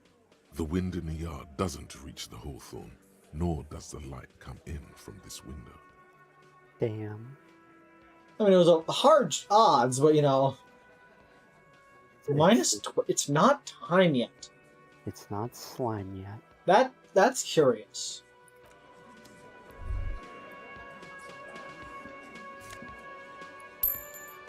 Moan.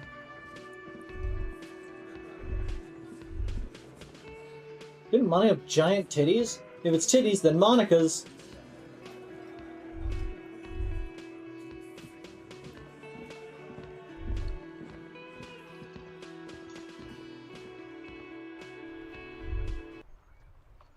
Was that?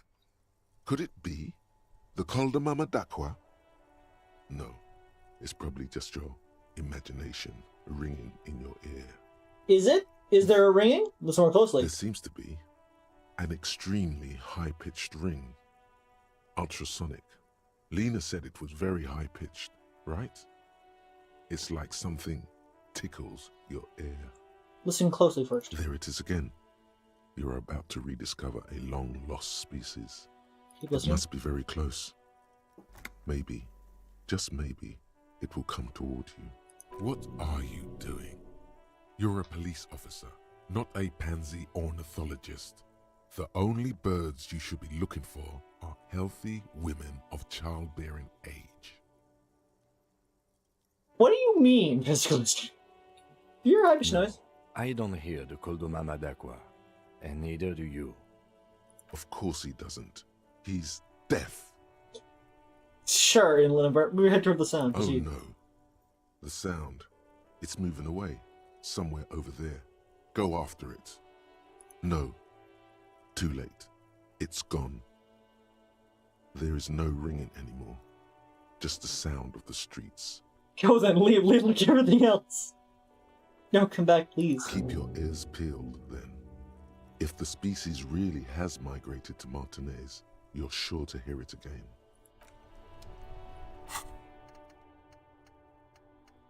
Col de Mama d'Aqua. You heard it, the mysterious Col de Mama d'Aqua. You're certain that you did. Well, maybe not quite certain, but let's say you're hopeful, because it would make you very special. The only human being who can hear this invisible, incorporeal bird. This inanimate whisper, this particle of sound. You're going to have to keep listening. Sharpen your ear.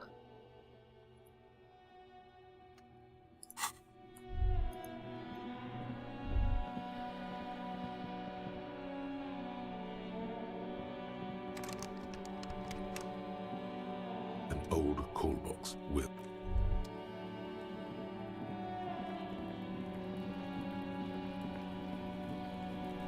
You're still here? The man before you is naked, but for a pair of underpants and white.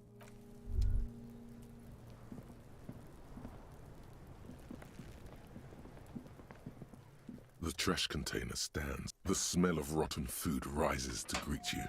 You see soggy cartons, dirty rags, and organic waste.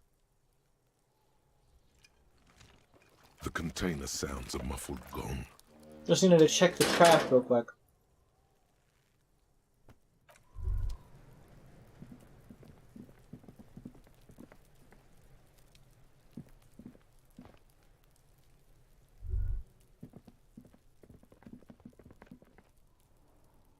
How do I get up there?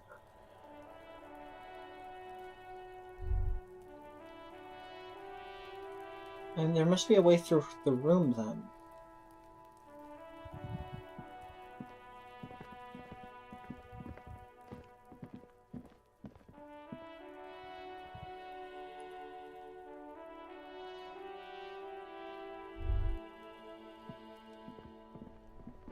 That's weird. They tried to pathing there for a moment. Huh. Child! How's your day? Every snowflake is like a little gift from the sky. Okay, bye. Who are you? Working class woman. You see sturdy one humming to herself. She seems to be browsing books. A good one? Yes? Hello? She has her attention fully focused on reading. Who are you? No one. I'm just a working class woman. Yeah, I figured from your title card. She doesn't really want to be disturbed that much. What are you doing? Looking for something to read. Good, good. I'm a policeman? I know you are. Everyone can see that. The rectangles. Points to his sleeve. Need the help of a policeman? What with? She tries to focus on the book stand.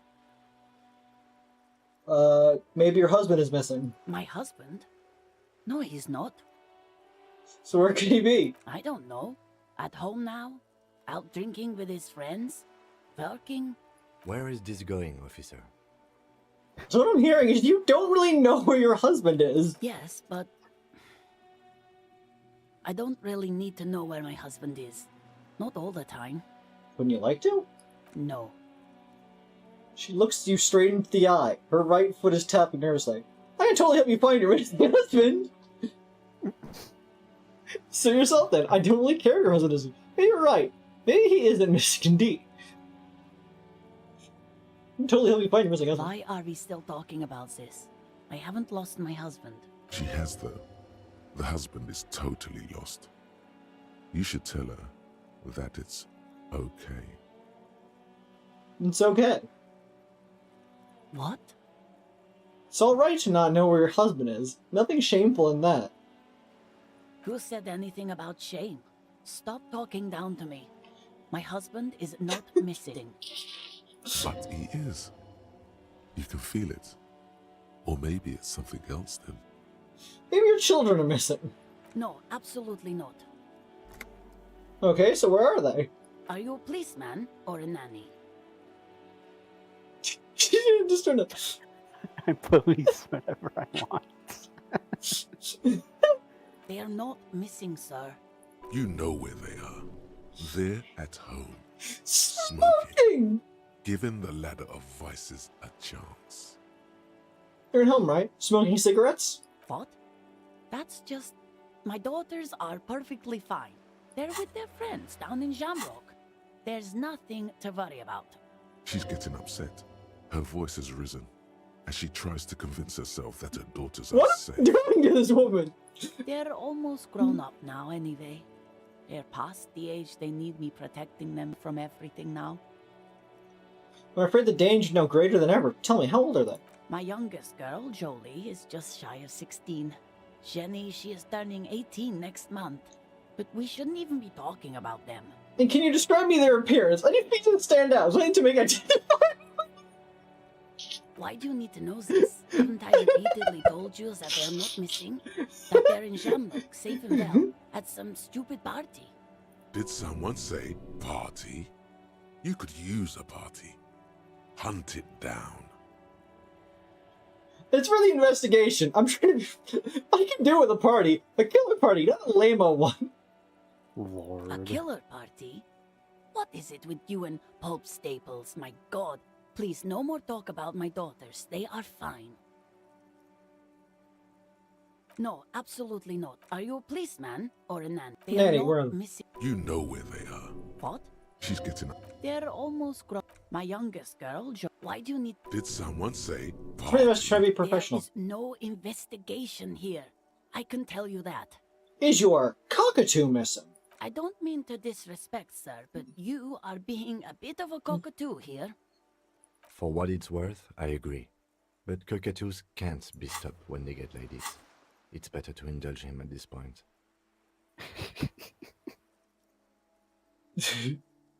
Ma'am, I was asking about your cockatoo. Is it missing? What do you mean I'm being a cockatoo? Nothing. Go read up on them if you're so interested.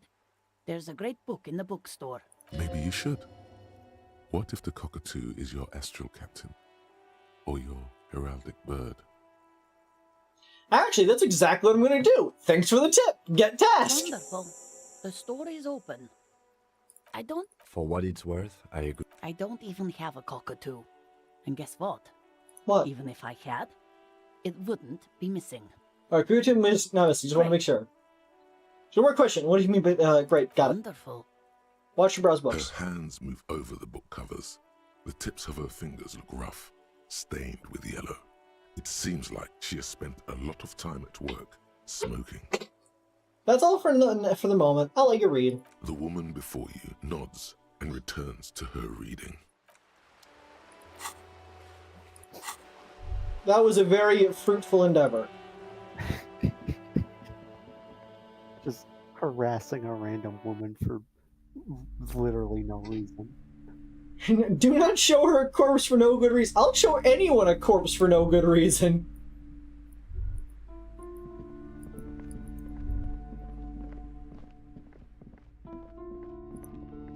Several maps have been at the maps look old and faded.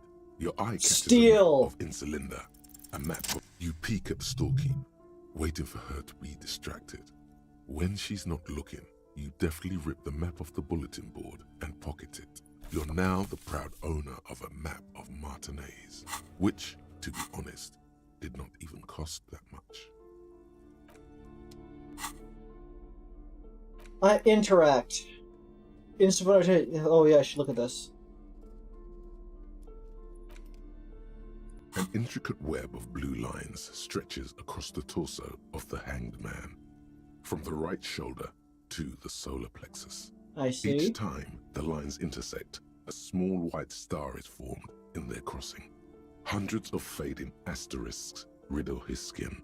Their concentration is highest around his heart. It still kind of looks like a map of the stars in the night sky, but something's not right. What's the meaning of this tattoo? For you to discover. You've gotten as far as you will without assistance. Who are Gone. you? Interact. A worn-out and torn map of the Martinez area dating from 48. The title on the top reads, Bienvenue à Revachol. It's a bit out of date, as it was originally created by a design studio in the failed attempt to streets of Martinez and turned into a fancy tourist location. The worn map features the patchwork grid of the streets of Martinez, with directions to appropriately touristy locations. Year 48 resides on the upper right corner.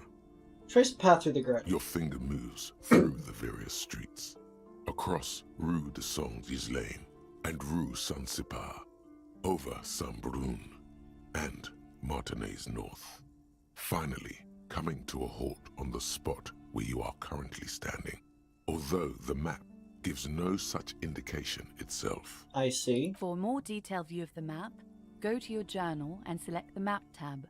Put the map away.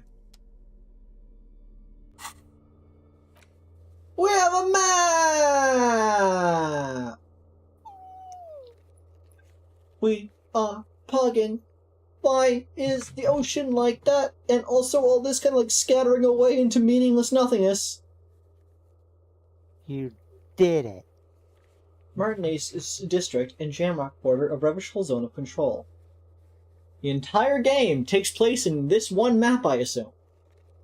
I can't help but notice the cube. The cube? There's a cube here. What could it mean?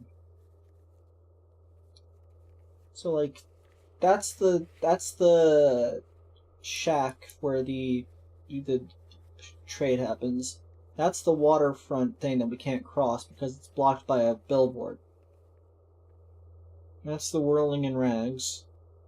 The corpse is back there. That's the fisherman dog. The union guys section. Boat. Hey, Avery. Hi. Fun fact, when in my playthrough, I did not acquire the map until, like, the end. Seems like a useful thing to have. I went through, like, A 90% sulfur-crested of the game cockatoo without a map. sits on the cover, its Huh. beak slightly open. It looks as if the bird is calling out the book title, From A to Zurich, a guide to a well-behaved cockatoo. Flip through the Turns pages. out that there are so many different cockatoo species, and they all have behavioral problems. I know this guide to cockatoo or keeper. It's a must-have if you own a cockatoo. I've heard they're quite capricious. Steal the guide to cockatoos.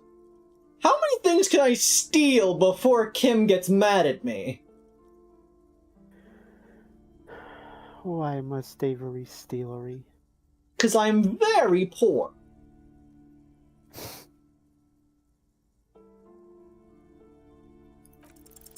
You wait for the storekeeper to be distracted. When she's not looking, you haul the tome of cockatoos into your pocket. It's quite a challenge, but eventually, the guide to the cockatoos is yours. Splendid effort. Okay, that apparently does not affect my good cop or honor at all. But what different cockatoo species and their behavioral problems? Perhaps you could offer some insight into your own often problematic actions. Spectacular, major majestic cockatoo eyes you from the cover. A cockatoo is a parrot with an erectile crest, found on the Seminine Islands and in southern Fas a la Mer. Known for their intelligence and general precociousness, cockatoos are popular birds in aviculture. However, they often exhibit various behavioral issues. Okay, what more? This book talks about the delicate nature of toos, as well as introducing some of the most popular species among the bird enthusiasts. The funeral cockatoo, the major majestic cockatoo, and the most common bang bang cockatoo. It's colorfully illustrated. Bang, bang! And the lime scale's gone. Alright, what problem do these birds have? Where to even begin? All cockatoos are known for their needy natures, requiring attention for at least 2 full hours a day. They love to talk, and have been described as lovable clowns who just don't know how to wrap up. I can handle that. It'd be nice to have someone to talk to when I'm feeling lonely. Who do I want to shake a pain? I want someone who knows how to listen. Let's see. Pet owners also report moodiness, loudness, and hostility as recurring issues. If left unsatisfied, cockatoos may scream non-stop, pluck their feathers, or become aggressive. Alright, that's pretty bad. Anything else? It is not recommended to get a cockatoo if you're not able to cook them food every day and give them the full care that they need. These birds will never understand that you have a life of your own. Yes, but there has to be something great about cockatoos as well. You're right. Cockatoos are magnificent creatures. They love to perform, cuddle, and show off, and will even scream for fun, often as loud as up to 135 decibels. Fun! Read about the funeral cockatoo. This is a yellow-tailed black cockatoo. Its specific name, Psittacus venereus, relates to its dark and somber plumage. This bird looks as if dressed for a funeral, 24/7. There is something indisputably ominous about it. As there should be. Thanks, Inland Empire! Cool. Major Majestic. The most impressive of all the species, the endangered Major Majestic cockatoo, is often described as the most flamboyant bird in the jungle. Its pink-colored wings and flowing crest embellishing its proud and bumptious nature. Bumptious? Leisure bumptious. What? In the words of poet-explorer Sir James Fournier, few birds more enliven the monotonous hues of the verdant forest than this big, bold, and beautiful species. What about the most common bang bang? Despite its banging name, the bang bang cockatoo is actually the shyest of the species, common in almost all Seminoles forests, as well as zoos and homes all over the world. Its plumage is mainly grey and white. The Seminoles name, bang bang, is thought to be of onomatopoeic origins. Oh, so this bird does sound a bit like me. Yes, but all those cockatoo species are so different. Which one are you? The grey and common bang bang, that's me. Only the funeral cockatoos in its darkness can truly grasp the depth of my doom-laden soul. Isn't it obvious? Major Majestic, here it comes. What if I'm a fuck-up a two? A fuck-up and a cockatoo?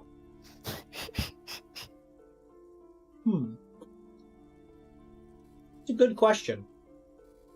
A fuck up a two.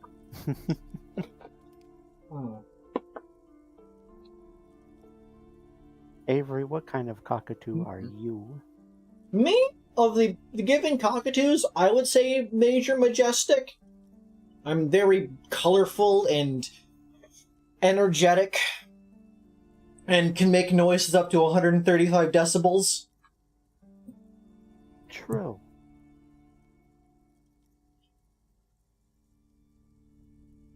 Okay. I don't think I want to be the common bang bang. I feel like that's dull. That will get me regular cop points. I don't want to be a regular cop. Funeral cockatoo? No, that's apocalypse cop. Well, maybe I want to be an apocalypse cop. Do I want to be an apocalypse cop? The apocalypse is tempting. I mean, you already have like the perks available for everything but sorry cop, so it's not like I'm not sure if it matters. Because this is sorry. How points get after this point. That's sorry cop. That's apocalypse cop. That's regular cop. And that's superstar cop. I'm the Major Majestic. You're right. Your Majesty embodied. This big Hyperstar Law Officer, say 7 in deranged superstar lines. Put the book away.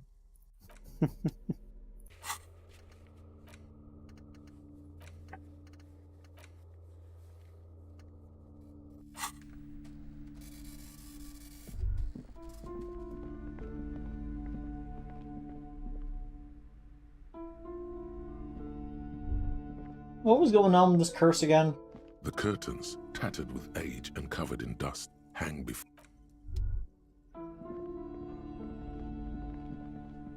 Hello again, esteemed officer, and welcome to Crime, Romance, and Biographies of Famous People. Open our book peddler. The display rack is brimming with worn paperbacks featuring an extremely muscular, sword-wielding barbarian on the cover. Nearly all the titles contain the word Hyamdal somewhere.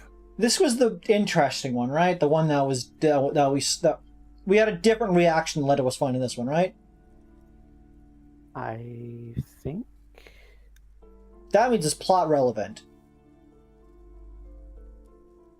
It is a bestseller for a reason.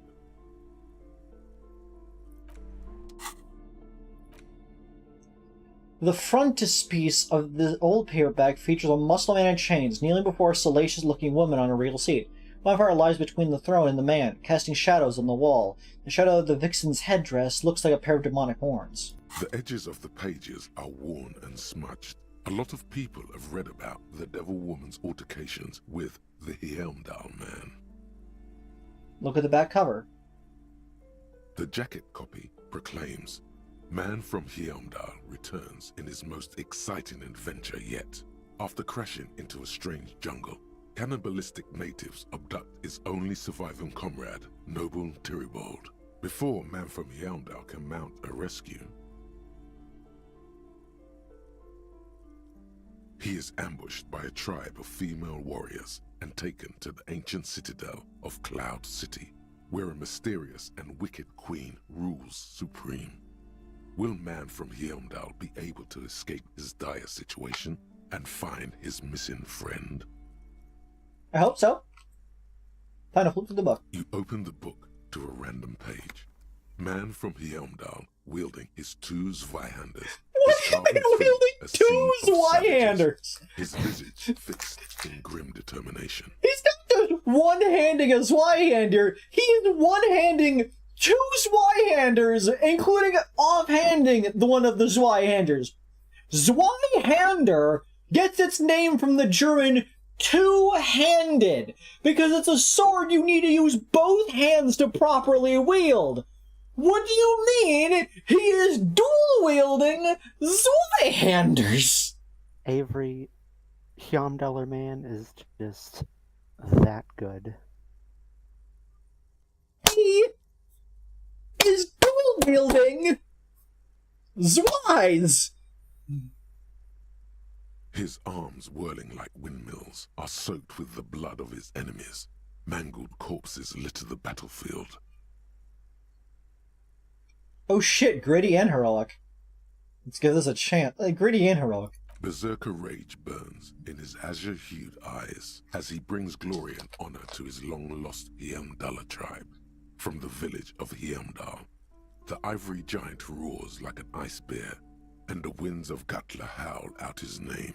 Give me more! Man from Hyamdal rides on a gilded griffin, his golden mane billowing in the breeze. Both Zweihanders sheathed on his back. He is off to war. Will he conquer his enemies? Will he conquer himself? Onward! The steel muscles of Man from Hyamdal gleam in the humid jungle air. Yet the man does not sweat. In meditation, his soul drifts in the frigid northlands he calls home. Holy shit, this is so me! Really get into the book. A passage reads, "The man from Hyamdal looks up, his eyes blue as the mountain lakes of his homeland. He rarely speaks, but now his voice booms in the darkened throne room. Do not try to sap my masculine essence, wicked temptress. Son of Hyamdal will never succumb to your seductive wiles. Thine spells are no match for purity and strength of will. Brothers of Hyamdal, stand above the vices of flesh, for it is weak and corruptible, yet mine is forged in gore and strife." Queen Lydiana just laughs, a sultry and salacious sound, then says, "I have grand plans for you, man from Hyamdal." She gestures her diabolical hand toward an array of potions and unguents. "First, you shall please me. Then lead my armies against the vicious cannibals. Not a muscle moves in the face of the man from Yelmdal. Yet inside, there is turmoil. This goes against all he holds sacrosanct. Wow, this is epic! In the final page, I like the word man from sacrosanct. Yelmdal mounts Galavarin, his mighty griffin, and turns his gaze to the horizon. Queen Lydiana is dead, but an army of cannibals is storming the gates, and still there's no word of trusty Tyribald. To find out what happens next, you'll have to pick up Man from Yelmdal and the Three-Eyed Skull, available in fine bookstores everywhere. Spring 39. Put book away.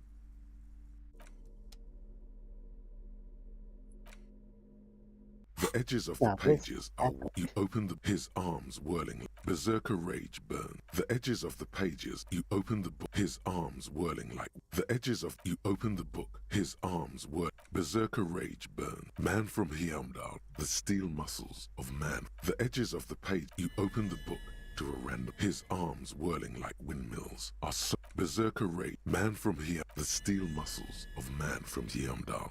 Gleam. A passage reads... Thine spells are... I have grand plans for you, man. What do you even know about literature? Have you ever read a book in your life? Maybe. I don't know. Man from Yelmdal has no time for illiterates. The book is... You open his arms whirling like... Berserker rage burns in his... Man from Yelmdal, the steel muscles. A passage reads... I have grand plans for you. What do you even know about... Of course I have. This is not just another book. It's Man from Yelmdal, and it's done with you. You open his arms whirling. Berserker. I hope people are getting annoyed by this. Man from Yelmdal. I need to know what the point of this book is. The steel muscle, a passage.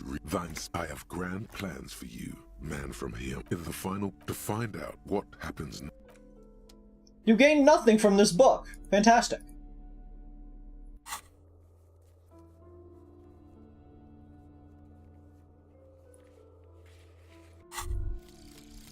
Apricot chewing gum scented one. Hey. August 2nd, early late summer. You're getting off the streetcar in Le Jardin, east of the river. Her father and mother are middle class. The nylon of her little jacket rustles next to you in the dark like autumn leaves. Her heels click on the pavement. You're walking up to the gate in front of her parents' house. She takes out her chewing gum and you kiss her. A feeling like electricity flows through your whole body. Immediately, you know that you've entered a completely different world. Bonuses. +2 perception. Betrayal lingers everywhere. Cop of the Apocalypse. It's not fire. It's not ash. There will most certainly be a sea of corpses leading up to the event. But it won't be war or pestilence that causes it. Oh no, the event will belong to a genre of cataclysm no man has dared to suspect would ever come to pass. You can only sense the shape of it, like a cavity, a pit opening up in your stomach, a throat into which the world will vanish. The streets, the grass, the stars, all will be rolled back. By whom, by what, and how, you don't know. All you know is, you're not joking around. Learning cap for Alien Empire raised to 6. Learning cap for Shivers raised to 6. Cool. The 15th Indo tribe. Because there was. The 15th Indo tribe was comprised of 8 kids from Forberg and North Jamrock, running from wild dogs in the valley, hiding scents under rocks, and stealing clothes off clotheslines, and sometimes even the copper wiring of phone lines. You may have been one of them. This must be a childhood memory. The 15th Indo tribe was your Indo tribe, set to rule in Cylinder. The rest of the kids are dead now. Car accidents and drug overdoses. Only you remain. You're the 15th Indo tribe. +10 cents for every green orb clicked. Learning cap for Sabre Fair raised to 6. Oh, okay. It was giving you money, not XP. That was... I got it mixed up with Jamavu. Fantastic. Well, so yeah, some of these perk descriptions are kind of sad. Yeah. Like, 15th Indo Tribe. All your childhood friends are probably dead. I mean, car accidents and drug overdoses. They'll get you. What are you? This is no time for slow! Run! Run! There's a bag! No, there's a bag. Fritz equipped us to collect terror from the streets!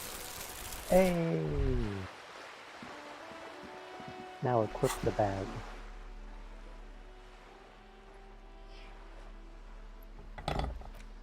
Plastic bag has Frida, sick, written on it in a dynamic, forceful manner and implies great prices. As you crack it open, multi-gust of air flies in your face, smells of yeast and beer, perfect place for tear. Now that you have that equipped, you can collect bottles, which you can sell for money. Well, not sell, you take them to the store and put them in recycling bin.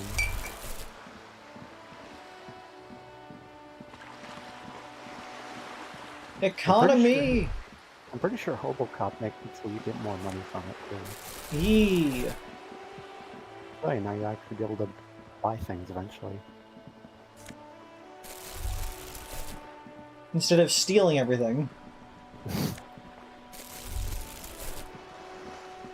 They were really embracing the ultra-liberal grind set.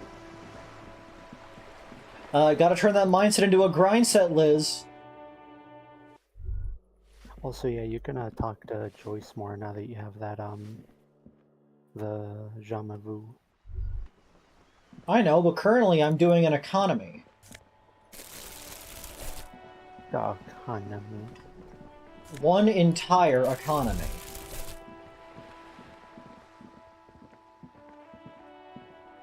How you doing, kid? Hello again, officers. Have you come to admire Cindy, my I need work? some paint in your brush, too. What for? It's boring but necessary for more motor carriage. The apocalypse is coming. I need to warn people. What do you think I'm trying to paint here? A mural for a better tomorrow? Why do you really need it? It's for my motor carriage going undercover. I ain't helping no pigs fool honest, upstanding citizens. I'm not an antisocial element. True innovation is boring but necessary. But boring. You're not using my lovely brush to spread boredom. For art. It's for art, okay? Well, if it's for art. But what kind of art are we talking about? To be honest, I haven't really thought of anything yet, but I'm sure I will. I think it's sad and shit. We need to make art. We need art to make it okay. Just give me the brush. Grand art, art deluxe, the artsiest art, the most groundbreaking. No, just take it off. Then you have time to find your own fucking brush. You'll see. You will all see and tremble. Yeah, not gonna hold my breath, Piggy. You look like you'd suck. Conceptualization. Everything, really. Impossible. 18. Attempt to explain your artistic intentions. They do say the painter always paints his own portrait. I want to paint a self-portrait, but sort of, you know, from the inside to show people what it's like. That's pretty fucked up. Even for you, Piggo. Okay, I won't do that. Please give me some paint and a brush. I need to do so. But I'll add some interpretive dance. I think everyone would rather you didn't. You're a real sad sack. You know that? Go ahead then. Art it up. Just try not to hurt yourself. And no self-portraits. Thanks, Cindy. Oh, but I'm all out of fuel oil. You know what you should be able to find in your government-issued vehicle? Red-dyed heavy fuel oil. Can't I just use paint? Right on. No, I'm settling for paint, even if children are painting with fuel oil. That beautiful wall deserves nothing less. Hey, Kim, do you think you could lend me some of your fuel oil? Kim, my friend, would you be willing to sacrifice some of your fuel oil for art? My fuel oil is for my kinema. Use your own fuel if you are unable to contain your artistic impulses, but please, leave my kinema out of it. Is that better than coloring yours? Ooh. Not only have you found my address, you've discovered my biggest secret. I'm a coal miner. She does have eyes that seem to be smeared with coal. Really? You're a miner? Yes. I keep hoping a shaft will collapse on me, but somehow it never happens. Stop. It's just that I want a movie changing. Do you have a real home? Does anyone in a city like this? If there's pain about any particular home she's lost, she's buried it deep, fortified herself against it. Fair. It's not the nice place, but I guess it'll have to do. It doesn't have to do anything at all. Nothing does. Like me. Right now, I'm doing nothing at all. Cool, I have other questions. Shoot, Piggy. Catch you later.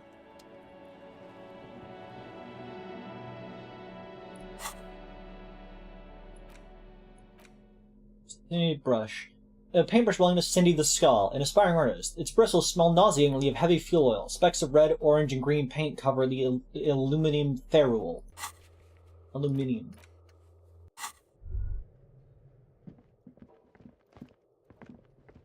AV Bo Baby. I'm 10 feet square beneath the grate. The rats of the city. What? What'd you say about me? AV Bo Baby. Don't talk to me that way. AV Bo Baby. I explode you with my mind. Hey. Do do do do do do do. Do do do do do do do.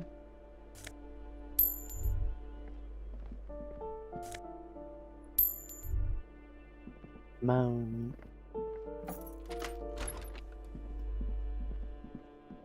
Money. Boo doo doo doo doo doo. Money, money. Also, now that you have more perception, you can notice more things in the environment. Towels, actual moss. Which is why some of those orbs you can click on are yellow. Those are ones that show up with perception. Ah. A large crimson bottle of cheap, sugary wine, made of poverty, sugar, artificial taste enhancers, and a vague memory of grapes, guaranteed to color your lips. Baby? What? Penrose is asking you something. Should I make midnight tortellini and garlic bread? Yes! Always! Those are always things you should be making! That sounds yummy. Bah! Ooh. Someone is watching from within. Turn ship just little. Someone is watching from within. My eyes can see things that my mind cannot.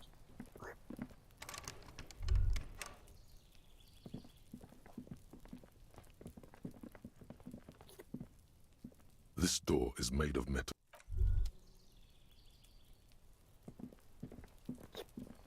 One day I'll get up there into that area and get those bottles. Hard-earned cash. Stop doing that! Stop! You will cease doing the slurps! I'm just finding bullet holes in the floor. The spread pattern of these bullet holes makes your chest So ache. wondering when you're Your gonna breath notice. grows heavier. Well, at first I just assumed it wasn't a big deal because sometimes people just make noises. Bodies have that tendency. And so I just, ignored it. But then you just kept doing it, so they became like, yes, you're doing this on purpose, knock it off. Sorry. It's fine. The spread pattern of... I was doing it to be funny, but I didn't think it would be annoying. Fair enough. Says you who verbally stims. Yeah, but my stimming isn't slurping. I know people out there that get bothered by masticatory sounds. Hence why I simply do things like say things that are annoying and dumb, and mention shitting and farting a lot. Pain threshold. Spread pattern in these bullet holes make your chest ache. Your breath goes heavier. What's the bullet holes I've seen? Examine closer. You peer into the faded marks in the stone. They peer back like an endless row of tiny black holes. Sweat starts trickling down your brow. This is bad mojo, man! Fucking horrible mojo! The end draws near! Your chest feels tight looking at them. It's closing in, caving in, ever tighter. Your breathing grows even heavier. You okay there? Lieutenant suddenly voice cuts like a blade. Bring me on without troubling. Huh? Yeah, I'm fine. I went banned for a second. Might be the after effects of your past escapades. What are you looking at? What's these bullet holes? I've seen a lot of them around. Remnants from the revolution. These are over half a century old. So no crime has happened here? Perhaps a crime of a sort ages ago. But no, these do not warrant an investigation. Okay, but what can you tell me about the revolution? Not much. I don't have a fresh perspective on it. Should we go? I feel like I missed out on a thought there.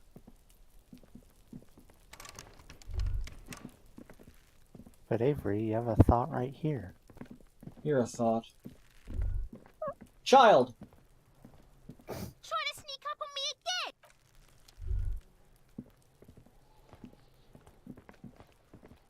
again! QNOS.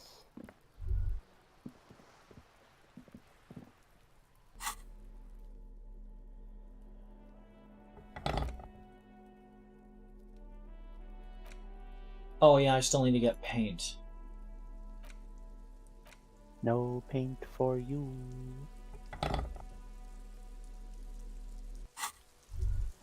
No paint for goo. Goo goo ga choog.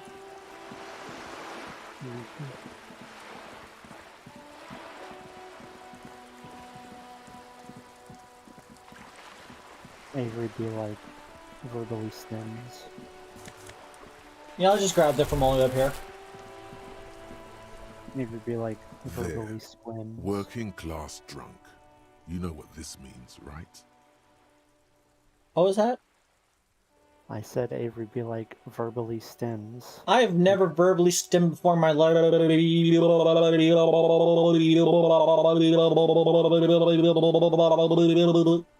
And then I said Avery be like verbally squims. I've never swim before in my life.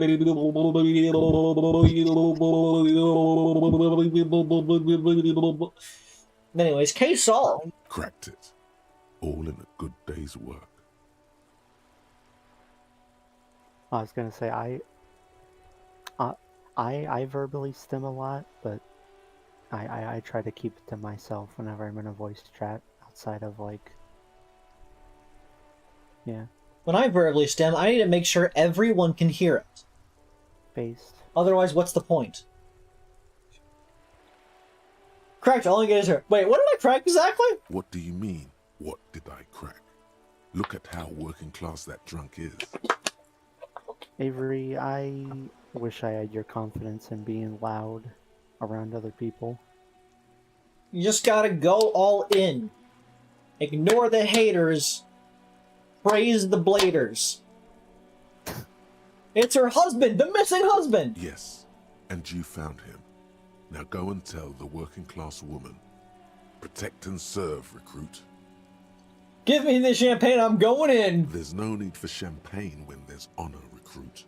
Go and tell the working class woman what you found, right now.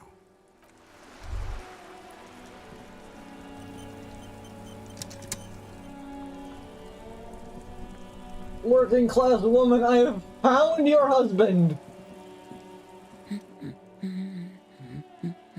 You were right that I'm a cockatoo. Excuse me? I went right up in them, just like you said. And I've decided on what kind of cockatoo I am. Want to know? I don't know. The most talkative one? Repeat the question. No, I'm the major majestic cockatoo. The what now? The major majestic cockatoo. It's the most impressive one. You truly are one strange cop, aren't you?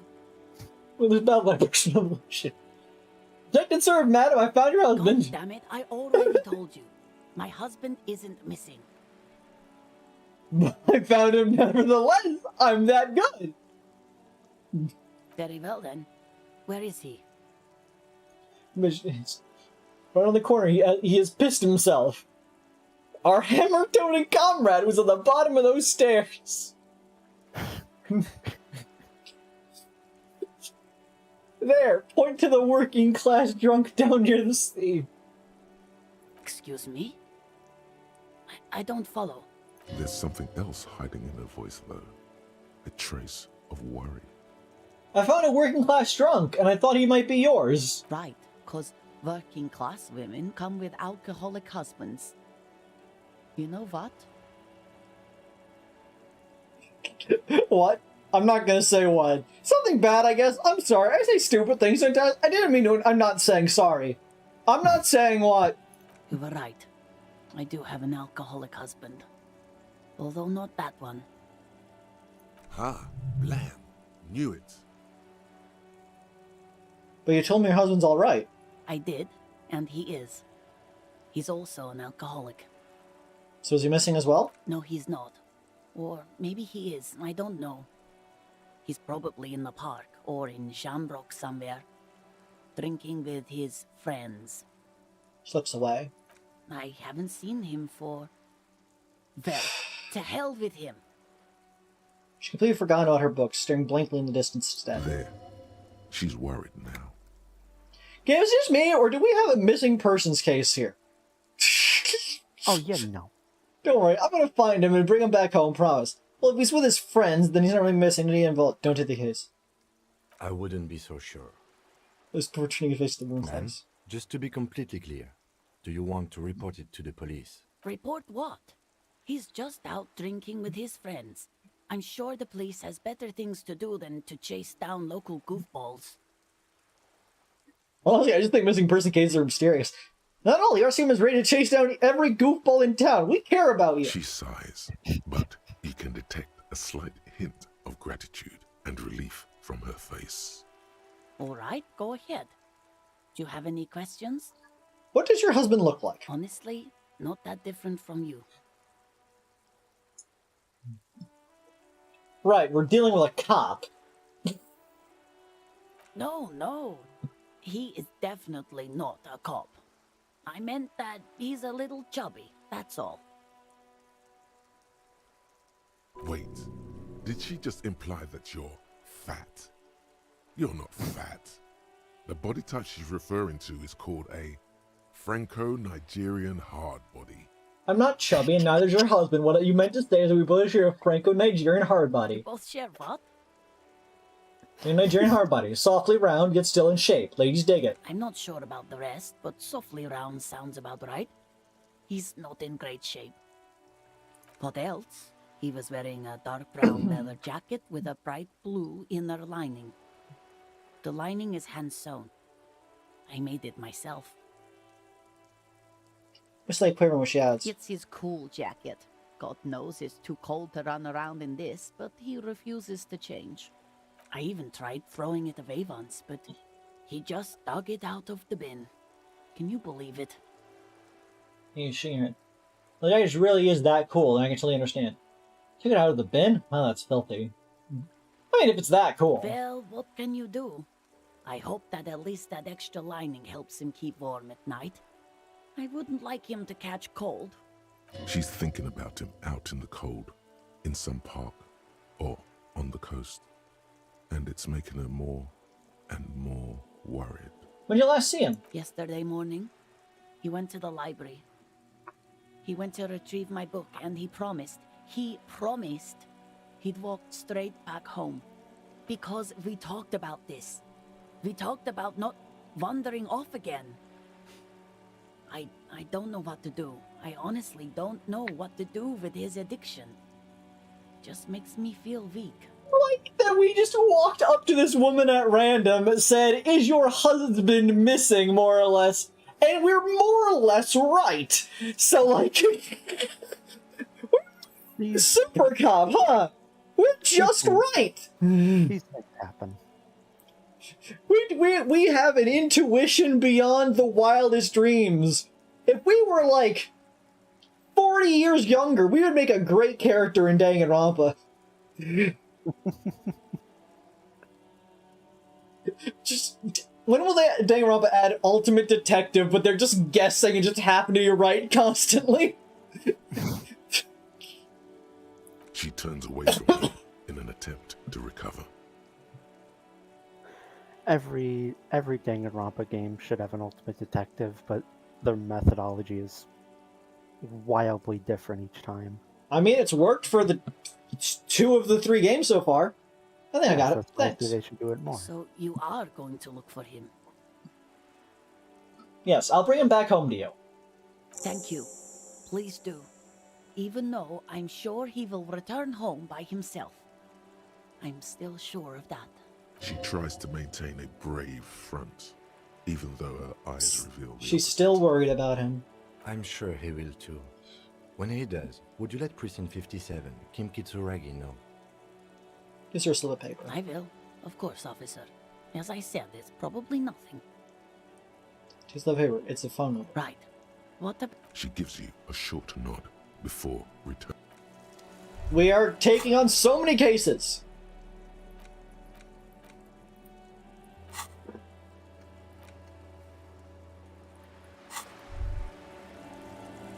Victor. Victor would hate. We need to keep in mind the word Victor. Victor.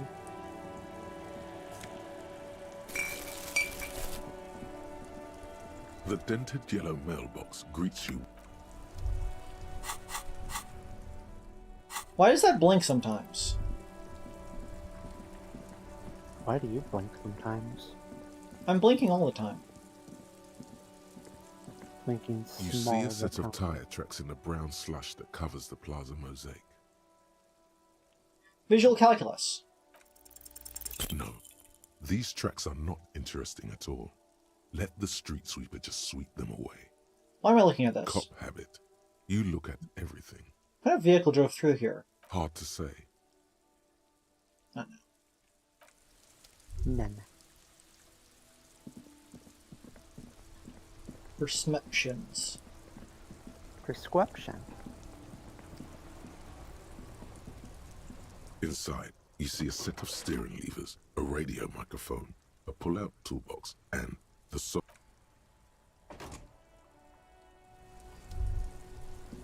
Oh wait, Evie.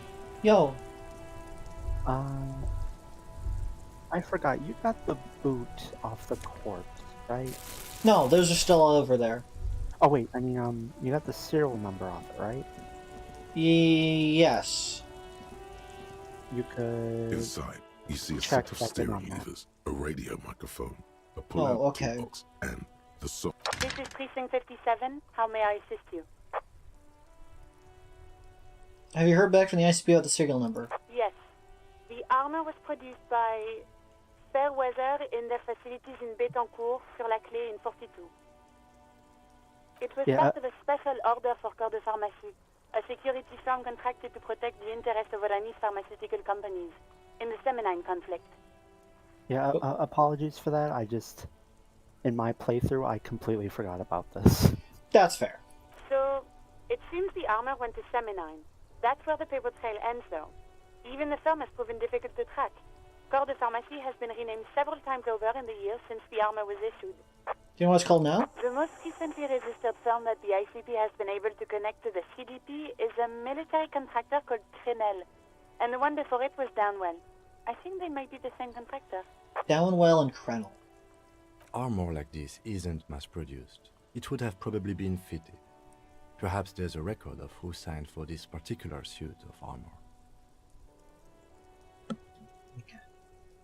First, the firm continued to work for pharmaceutical companies through all these niches. Hard to say. Their client list is rather diverse and incomplete. The only constant seems to be that the mercenaries are always deployed in third and fourth world countries. What's a fourth world country? I would imagine a country that has even lower quality of living than a third world. That is hard to believe. Third world is supposed to be like the bare minimum. Did you know that originally what those terms meant the first world countries were the United States and Russia, I believe. Second world countries were ones that were assisted during I think it was the Cold War? The ones that were basically associated with the United States and Russia. And third world countries were all of the other countries. It was basically just their proximity to the major countries during the Cold War and such, I believe. It was something like that. It was one of the wars. Might not have been the Cold War, but it was one of the wars when those terms came around. But nowadays it just means it refers to the standard of living. One of the wars. One of them. I don't pay attention to wars very often. They're not really my passion. Unfortunately, unlike most people, I do not think about anything. A suit of armor like this would have been customized to fit the wear. There must be... That is... somebody clip that, please. You're able to clip it! You just open the stream and clip it then if you want it. Sort of like this. I am on stream. Yes, but the ICP tends to be reluctant to share private sector records. I could try to talk them into it, though. This is a fun challenge for her. An opportunity to contribute beyond doing her job by rote. She'll gladly put in the extra effort for Team RCM. Yes, thank you, officer. I really appreciate your efforts in this case. Glad to help. Call back tomorrow. Hopefully I'll have more for you then.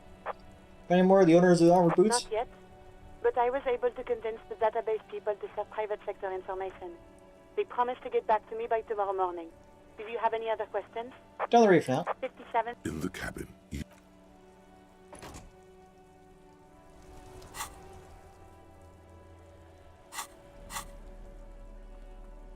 Why does this keep flashing at me? What's flashing at you? The storage, it keeps flashing at me on occasion.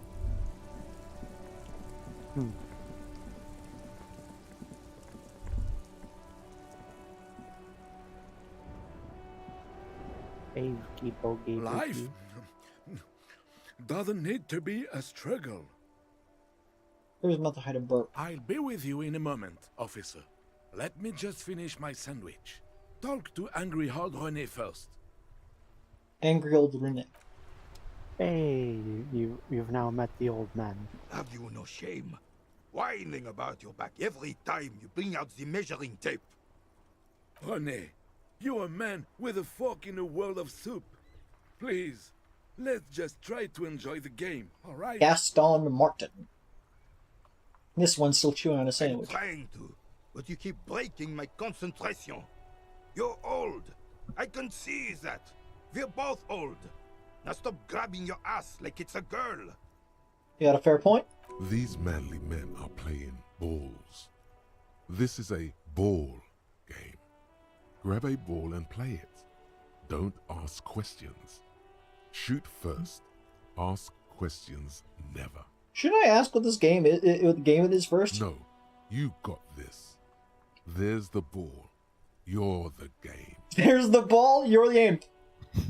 Better observe them for hand coordination. Medium 10. Grab the ball and show them how it's done. +2 acting without hesitation. Fuck it. Let's ball. No.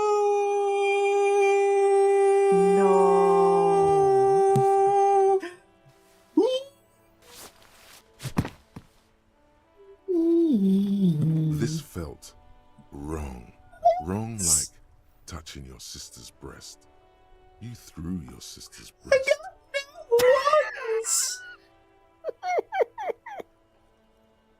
What a terrible way to describe that. I thought I was the ball, but in fact, I was the fall. Mon Dieu! Good job, officer. That was an excellent throw. There are no two more harmful words an athlete can hear than good job.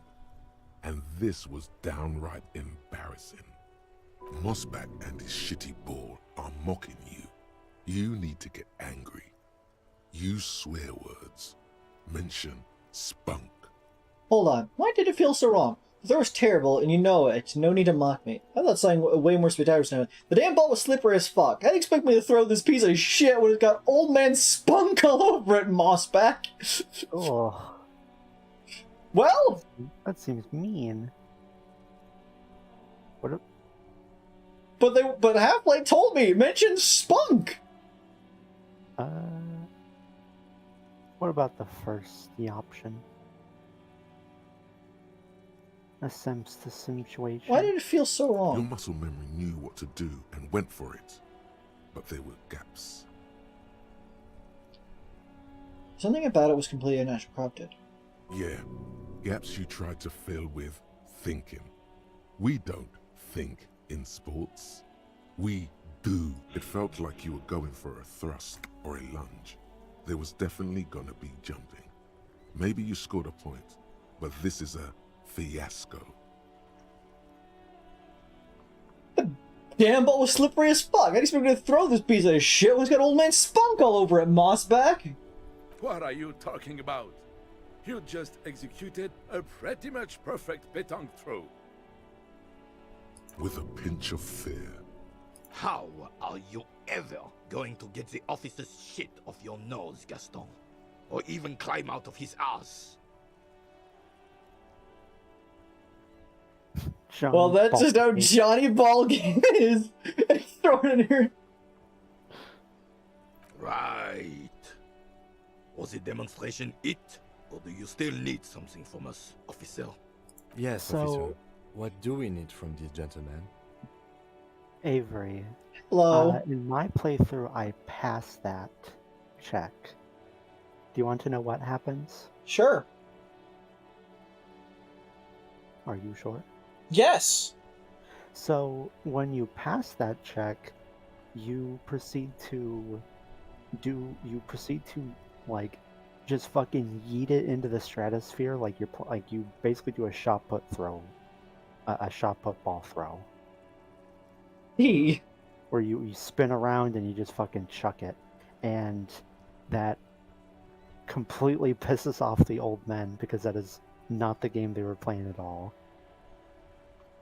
And you have to do a little, like, you have to find a replacement ball for them. Well, I nailed it.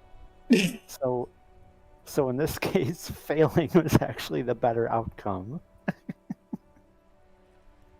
And I still gotta call somebody spunk. Anyways, Penrose asks about a question not related to Midnight Tortellini. Please let me know. Also, there should be a, like, band named Midnight Tortellini. I'd listen. Midnight Yordellini. Do you know anything about the man hanged in the back of the yard of the Whirling in Rags? Unfortunately, I don't. Unlike most of the locals, I have no qualms about assisting law enforcement. But this affair has passed me by completely. And most of the locals? In Martinez, the union is the law. So can you really blame them? You don't have a problem with cops? Cop is a pejorative term. I don't have a problem with policemen. On the contrary, I admire the effort to bring order to our streets. So again, you don't know anything? If I knew, I would not be afraid to tell you. I simply don't. I am an old man, not a coward. The daily business of the riffraff no longer concerns me. This is a man with a lot of past, but little present, and almost no future. That's sad. You seem to be playing in a crater. Yes. The terrain here provides an interesting variety to a familiar game. Man, it's always interesting how Inland Empire runs the gamut from, like, really bizarre nonsense to poignant commentary. Yeah, imagination runs wild, huh? Hey, look! What was that? Do you run wild, Avery? On occasion, but look, me! You? Look at me. Was it made by a sea monster rising from the depths? No. It was left by heavy artillery fire. Heavy artillery fire, you say? That's the best kind of artillery fire. Very interesting. Okay, it's carried by artillery fire, but why? Why what? Why was heavy artillery used? Because that's what happens when communards hijack your country, execute your supreme leadership, and turn your capital into a slaughterhouse. You use heavy ordnance to clean up your home. Did you use heavy artillery? Did you use artillery fire against them? Sadly, no. It was the foreigners who brought them to their knees. We fought valiantly. Too valiantly. So valiantly we got licked. Yeah, squeezing a bull in his fist. Should have fought dirty, like they did with their suicide sex cult propaganda and mad anarchist women strapped to shrapnel bombs. We didn't though, and we lacked caliber.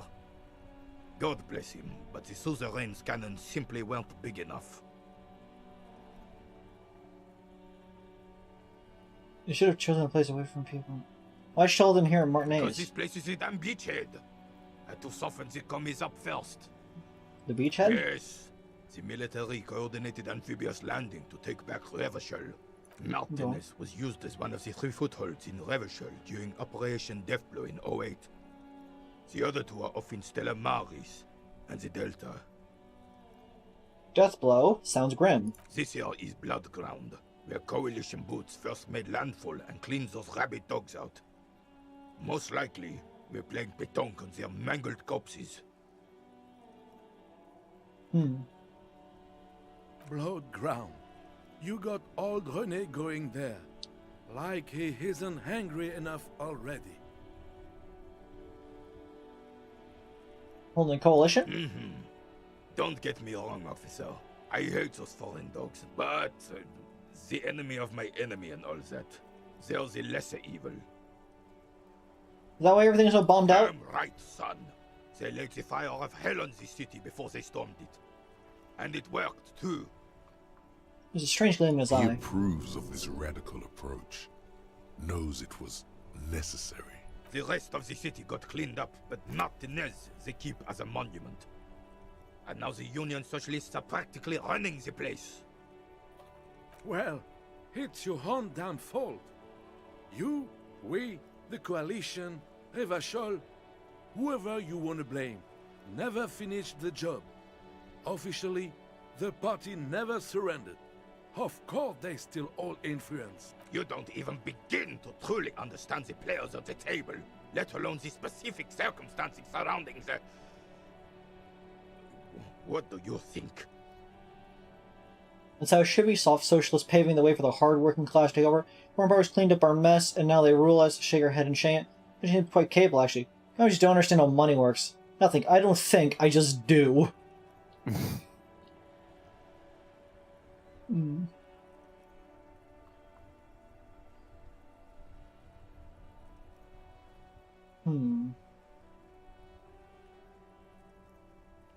Quite a couple good answers here. Like, the coalition seems quite capable, but they also aren't doing the best, job here. This would agree with his ideology, at the very least.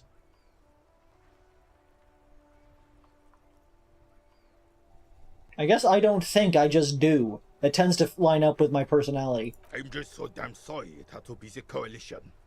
After 8 years of fighting those hyenas, boiling cats for food and drinking piss in the mountains, I would have preferred if the Right Honorable King Guillaume returned through Revachol, or even if that damn clan Frisel had risen from the grave and led us. Sadly, that was not the case. This royal failure weighs heavily on him. Instead, all royalist. that is just, holy, and beautiful in the world was wiped away, and now it's neon signs with toothpaste ads everywhere. Foreign influence peddling garbage and stupid music on the radio. This is just what the commies wanted. This was their plan all along. This is what they wanted to replace the role of the suzerain with. Who is this bristle? Damn Frisel. He was the king we couldn't protect. The Carabineers failed him, and the crown. He died in the hands of the Hyperlay, in a very public execution. I see. So, when I mentioned when we first started playing Civ, that I had never heard of the word suzerain before Disco Elysium. Yeah. Yeah. Suzerain. Because this game is the only time I'd ever heard the word suzerain. Fair enough. You mentioned Guillaume? A true king in both blood and mind. Led Revachol before Fricelle. He would have been better, but the damn commies drove him into exile. One day will they reveal that I am Guillaume, the former king. What exactly is a suzerain? The suzerain is the king! Has everyone forgotten already? They forgotten already. Soon, they will forget everything. Him too. Then he chooses anger over melancholy. It's no use talking to you. You were still in Daddy's balls when it happened. When we took our last stand against the filth and rode the cavalry straight into gunfire. So the statue of Philippe III near the roundabout. Ah, yes! King Philip III on his steed. A reminder of what Revachol once was. Oh, absolutely. At the mercy of a cocaine-snorting tyrant who emptied the treasury so he could sleep on a bed of gold. Cocaine? Cocainum? Cocainum. Sounds like our kind of king. And just imagine what kind of cocaine a king would have had. A superpower, feared and respected. A testament to what this country can be under the leadership of a true king. Someone who knows how to rule. What was that about cocaine? How should your king rule? Decisively, without fear of offending the sensibilities of the frail and weak-minded among his subjects. This is something the insurgents never understood. Yeah, the leader should take care of his people before himself. Powerful leader is not afraid to do what must be done. That's what country means.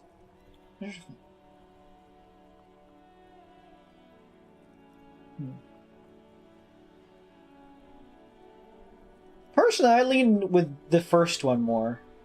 A nation is only as strong as its leader. That's why it was such madness to try to... Don't get started on that again. What happened, happened. He's heard this right many times before. The carabiner doesn't reply, but his entire being communicates unbreakable resolve. Decisively, without fear of offending this, Revachol would be a different place if more people realized that. We could still be the... Don't get started on that. The carabiner doesn't reply. What was that about cocaine? Oh, old Philip was a big fan of the purple nose candy the nobility loved so much. A cocaine connoisseur of sorts. His egocentricity is borderline legendary. You can't even take the responsibility for yourself. How could you fathom the responsibility weighing on the shoulders of a ruler? Yes, obviously annoying. That's why the Philippian kings use cocaine. For clarity of vision, to aid in their work. Regnum cocainum. Revachol's finest years. Hey! Sometimes cocaine is what you gotta do! Avery cocainery. If I support anything, it's the liberal use of cocaine of world leaders. I'm satisfied with this explanation. Fuck you, electrochemistry. Of course. Clarity of vision. Awareness. Philip III was even brought into this world with the help of cocaine. The court made him administer the dose to his mother when she was in labor, and it is well known that with the help of cocaine, only the purest, of course, he was able to connect with higher realms. Higher realms. Of course. It all makes sense.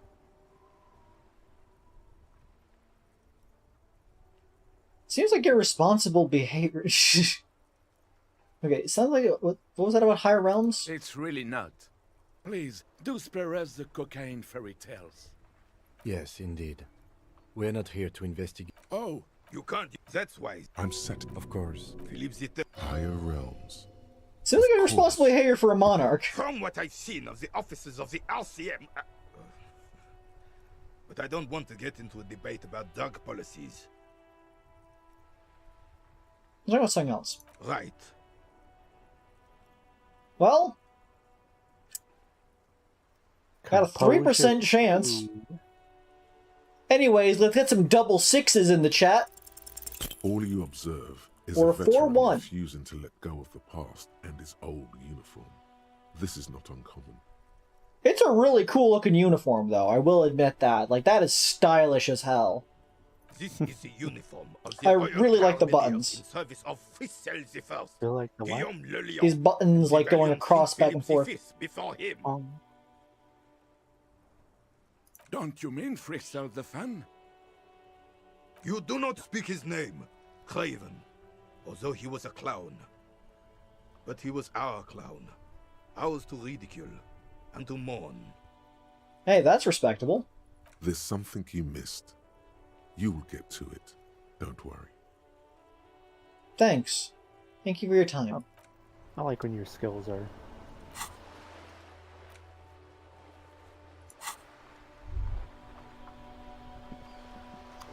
I was about to say a word, but it just like instantly swooped out of my mind. Enormous bulls, worthy of a real man.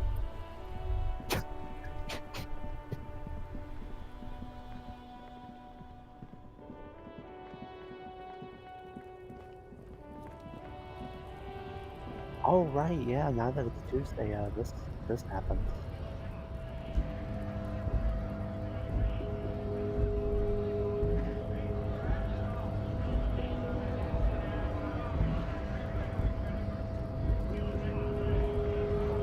Scab?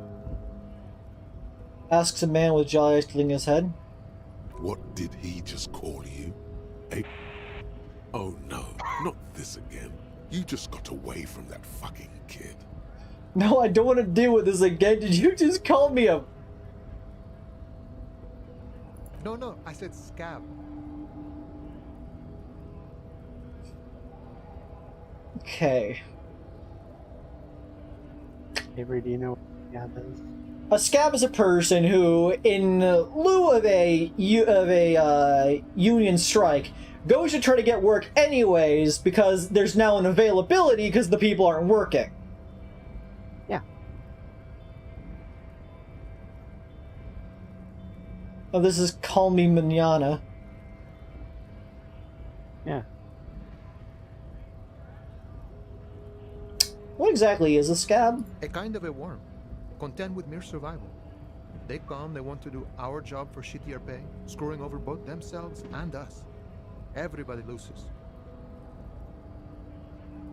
You don't seem to like them much. Gotta be bloody stupid or freaking evil to scab. Or I guess scared maybe. But scared of what? Of who? Looks at the mask, squinting his eyes as if he's trying to ascertain what they're scared of. Personally, I'd rather beg than scab. If the gentleman shouting on the street came begging, maybe they'd have gotten something. Have you tried talking to them? We've explained the matters, but they don't listen. This lot would be reasonable and go home if the big guy wasn't riling them up all the time. I'm not a scab, I'm a cop. I was just messing with you. No one's ever seen a cop scab. Imagine, you cops going on a strike, but then another cop comes in and says, let us cop for less money. Speaking of, what brings the RCM here? To the Wild North? Come to see the strife? I've got a Martinez investigating a murder. I'm looking for assistance with a dead body situation. Been short of money. I'm assisting with a dead body situation. Still hanging in the tree? Hey, that's a rough pickle. Can't help you with that, sorry. I'm not really an admirer of dead bodies. Might be someone else from the Union can render assistance. Let me through the gate? I don't operate in that capacity. I'm not a granter of passage. The passage grants itself. Points up the stairs with his flask. Beneath the jolliness, he suddenly seems doubtful. That's simple, I just walk in. Walk right past Measurehead and go in. Measurehead? I think I met him. Yeah, the 2.5 meter tall Seminese supremacist up there.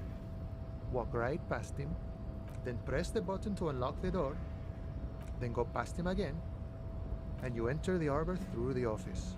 Está. For some reason, it doesn't seem like it's going to be that easy. Don't worry, I'm sure it's not completely impossible.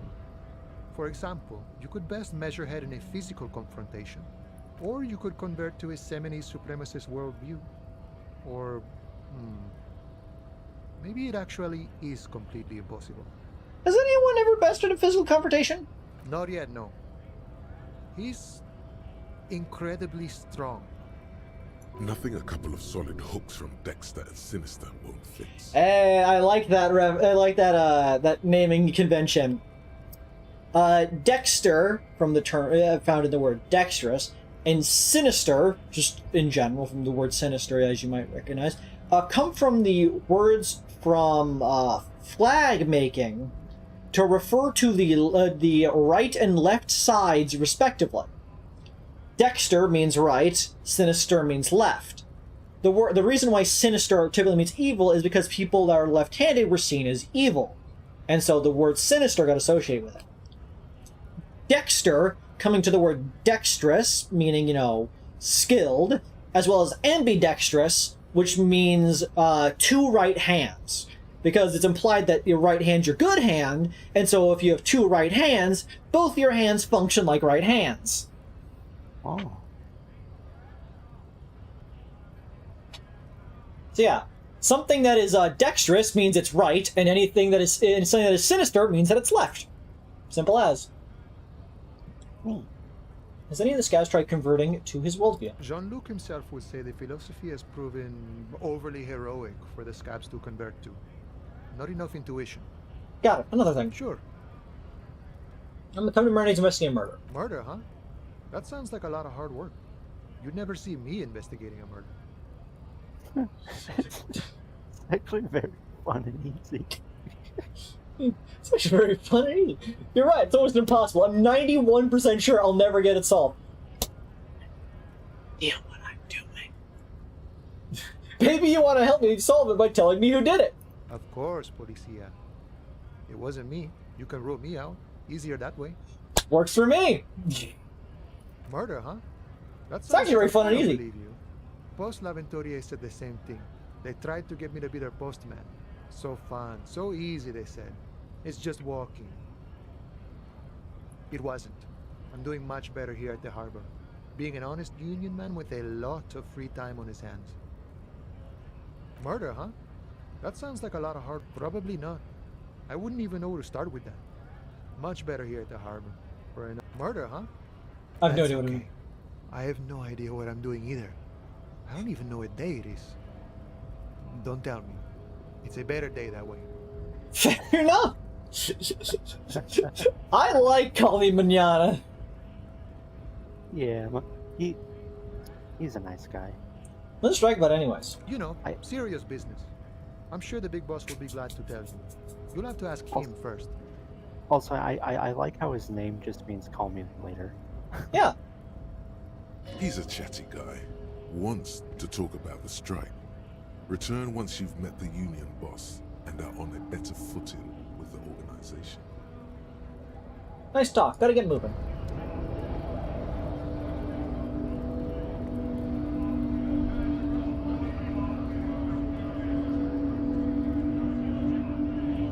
Nice aggression with the native. Don't let the chief fool you next time. You don't need to be that up in his face. Leave yourself space to move. Scab leader. Not bad advice, actually. This might do the trick. He's commenting on your fight with Measurehead. Even though he wasn't there to see it. Yeah, I think the game probably assumes you don't fight Measurehead on day one. Let's talk about our right to work. What about it? Your right to work? You here to fuck with us? Beat the honest worker down. Why should I? We're here to fight for a cause. Stripes usually have problems with people who have causes. Okay, then I'm thinking no. Good. We're fighting for a cause here. Right to work! Right to work! Besides, we're not that different. It helps if people see us talking, cops and strikebreakers together. Shows authorities are on our side. Builds confidence. What kind of cause are we talking about? Rights of people. Rights of workers. To have gainful employment. To make a salary. And feed their families. I don't think I've chosen any sides yet. Might be time. Don't let the fat bastards tread on you. Cops tend to side with the higher-ups, but you're essentially still workers. I don't trust cops, but I can see you understand the right to work! Right to work! Well, so I still have a question Maybe for you. you should ask them the questions, like why we're not allowed to make a living here. Shame on you! We have families to feed, you piece of shit.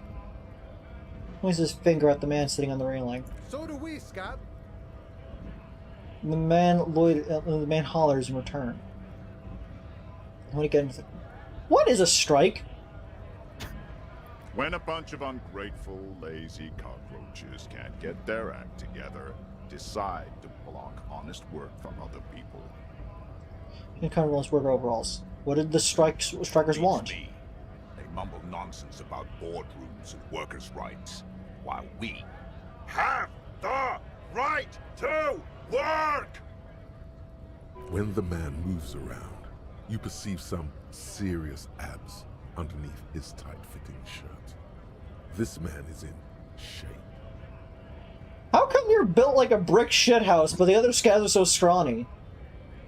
I work hard, and I would work even harder if the fuckers would let us work! I want to get in the harbor too. Have fun. Union shits are on full strike. Don't think they're going to let you through the gates. I'm trying to meet their fat boss. I'm interviewing people about a murder that took place here behind the hotel cafeteria there. I know nothing about a murder. There's probably snappy The interest. mention of a killing sends a barely noticeable shiver of tenseness through him. Interesting. Absolutely nothing?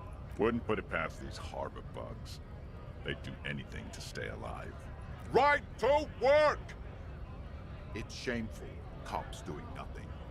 You should bring backup. Open up the gates for us. Blockading gainful employment for workers is a crime. Sure, why not? Why not?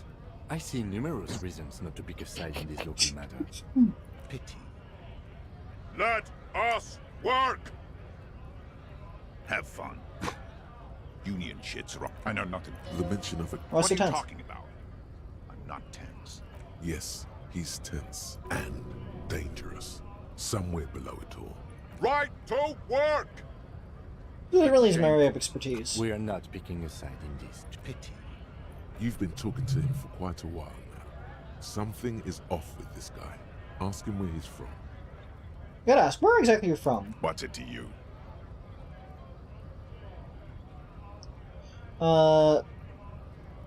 Thought you looked real familiar for a second there. No.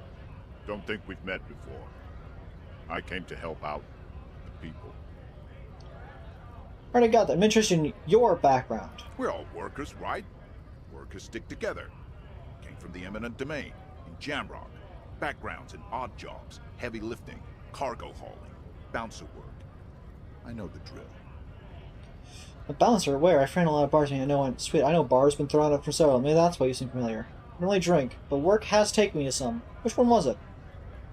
Worked at Territorial. Ring a bell?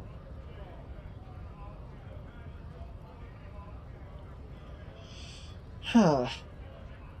Never heard of it. Are you lying? We're done here. I have a strike to break. He squints at you. A little spark of violence scutters in his eyes. Interesting. Right to work! Right to work! Hey, tough guy. I had more questions. Things are busy enough. You going to waste less of my time? We'll see. Man oozes skepticism. What's Where are it you to you? from? I was gonna figure out this whole Big strike. mess caused by union greed. We're all workers, right? Workers stick together. Came from the eminent where? domain. Worked at Territorial. All right now. Ring a... Uh-huh. It was a long time ago.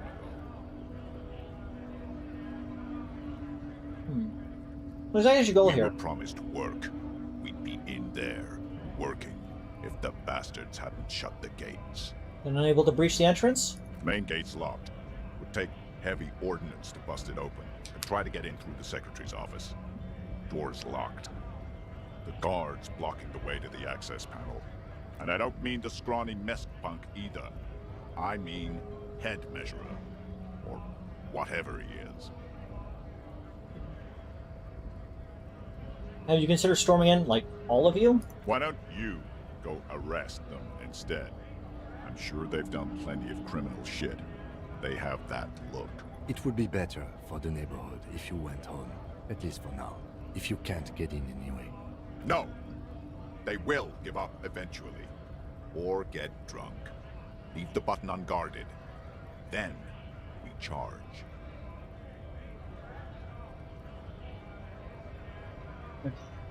We were promised work. We'd be main gate's locked, and I don't mean the scrawny mess. Yeah. Giant on the bridge that kicked your ass. Head measurer. Won't let the workers by. The access panel is right behind him. Well, that won't be. He's incapable. Bad. Standing on a narrow bridge, he's got a strategically advantageous position. And he's trained. I don't know how the Union has a trained killer up there. But that one's no joke. And my men are tired and hungry. They're workers, not fighters. Why don't you just talk to them? Like civilized folk, you mean? These native fucks don't understand civilized. It would be better for the neighborhood. No! They will give up eventually. Or get drunk. Leave the button Who are all unguarded. these strike Then, breakers? honest men and women with rights to work, to be useful, not toys for corporate interests. I'm going to hand through steadily growing military haircut. We came here to help the harbor run smoothly in time of crisis. If Union fucks don't want work, they ought to let in those who do want work. I have a question. Why do all these men follow your leadership?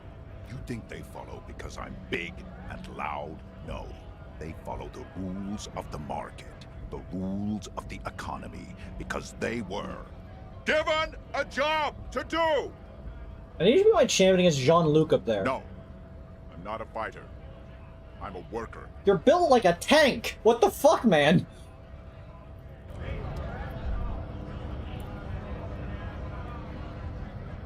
Oh, Avery. Yeah. What do you think of that individual? They're lying to me. You're stuck in the traffic jam. Why do you say these things?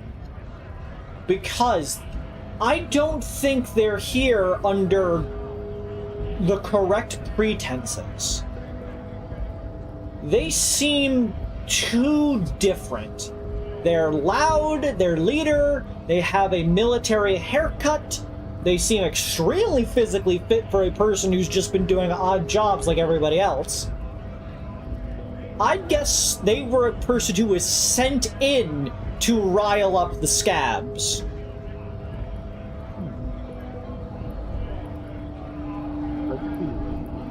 What was that? A Kreed theory. That's just a theory. A Kreed theory. Thanks for watching. What was that? Avery, when are you going to start making theory videos? I have one in the works already. You do? Oh, wait, yeah, the powers of the... Shh, shh, shh, shh. Shh, shh. Shh, shh, shh, shh. Anyways, I'm gonna kick this man's ass. The unpromising race pupil returns. What was that? Hi. Before you do, put on the clothes that boost your physical strength.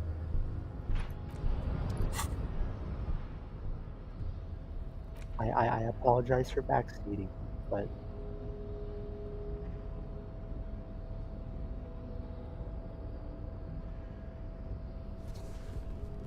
did the jeans boost it too? No. Oh. Those are terms. Also, what a fucking look. The unpromising race pupil returns. Why are you not with the Hardy Boys? I am not the first line of defense. I am the last. In addition, these so-called Hardy Boys are an effeminate clique of bodybuilders. Their company is spiritually degrading. You're all part of the Union. The Hardy manlets are on the pay of the company. I answer to the Union alone. And I do this out of race heroism. Finance is an alien concept to the seminaries. I see. Okay. Now leave me be. I must luxuriate in the company of my woman. Let's go with the funky race There is classification. nothing funky about them. There are 3 categories. I cannot possibly imagine what else we have to discuss. Invitation, the scab leader. Valation says do it again! Love for disco music and venereal disease. Hey!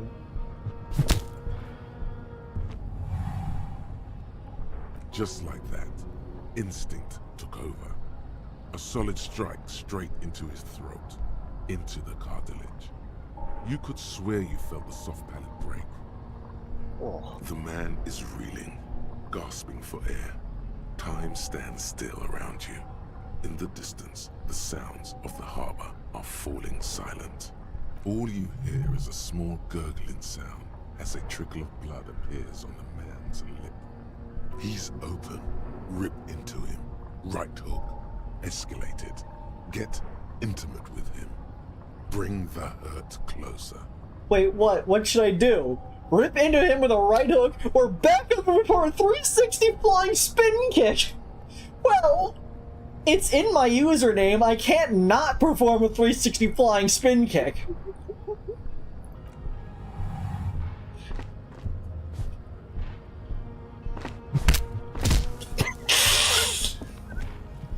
The man lands with a dull thump, like a broken down puppet of muscles and sinew. For a moment, he still tries to keep his head up, dazed eyes looking at you with unimaginable surprise. To your left is the button. The one time Creed could have been Kreed360-Doodles. Let's see. Disco Inferno, press the button. Welcome to Revachol. The end has begun. I am the lion-headed cavalry. Press the button. I'm so sorry, I didn't want to do that. Press the button. Just press the button. Welcome to Revachol doesn't have a press the button option. So I'm going to go with that one. That's the racism one. I think he'd like that, honestly. The guy's always like, "Hey, you guys are weak and pathetic. You don't, do anything." We just kicked his ass, so I'm gonna hit him with a racism.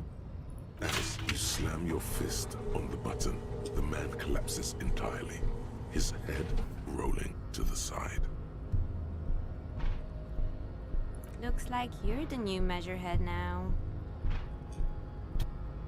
Her voice is surprisingly calm. No one is the new measurehead. Let's go before he gets up. That makes them to haste toward the door. Or you can click on that box. The man is still knocked out. He breathes slowly and steadily. It'll take a few moments for him to recover.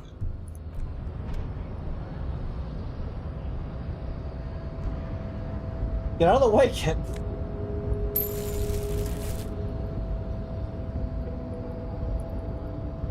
You get $8.10 as it will be fucking human.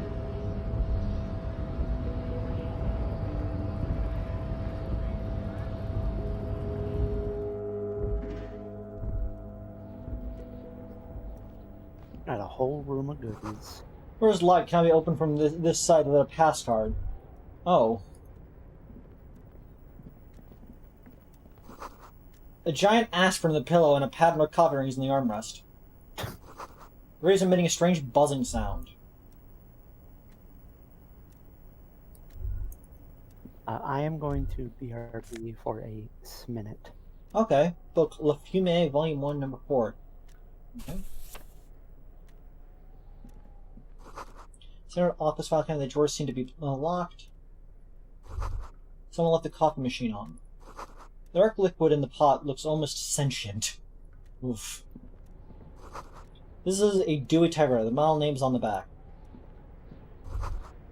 Every worker member of the board is written on the top of the flyers. And at the bottom, the union logo and Demand Democracy. On second glance, Someone has forgotten to properly close one of the drawers. It's unfortunate for the Union to just leave their paperwork lying around like this. Let's see what's inside, he thinks. Open the drawer. The drawer opens smoothly. Inside is a well-organized selection of brown folders. Yay! Folders! What are my favorite form of paper storage? Hundreds of documents containing logistical data. 2 kinds of transactions stand out.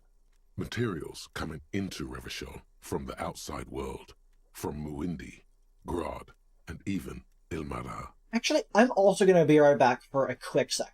So, just leave you with this real quick.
Sorry about that. I'm back.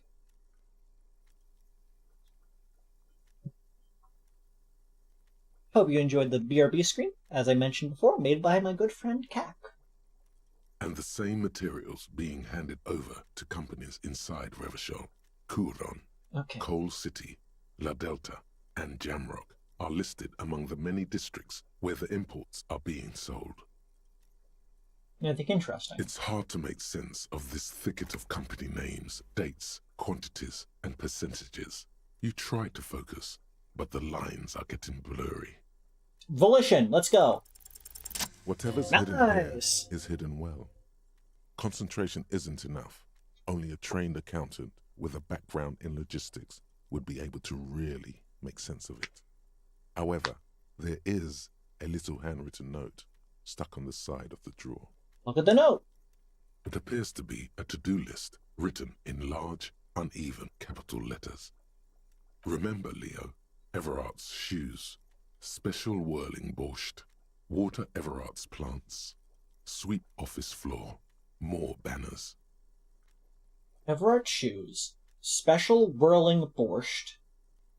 So, not sure about the shoes. The whirling borscht. I could ask Gart about people ordering special whirling borscht. Water plants, sweep off his floor, more banners. All items on the list have been crossed out, and the note itself is crumpled. Look him, a to-do list with a list of errands for Everard. Everard Clare, probably. The head of the debarders. And it mentions Leo. One of his aides must have left it. Nothing incriminating here. What is so special about this borscht? Code for drugs? Booze? Blood? Take a look at the note. Remember, Leo, Everard's shoes, special whirling borscht. All items on the list have been crossed out, and the note itself is crumpled. The drawer borscht is a food. Smoothly.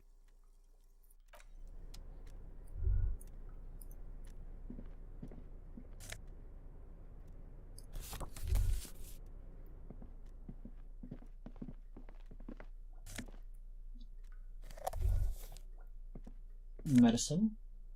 Ooh. Okay, I want to get my conceptualization shirt back on. But is that glasses I see? Gives me more visual calculus and less drama. Do I want less drama?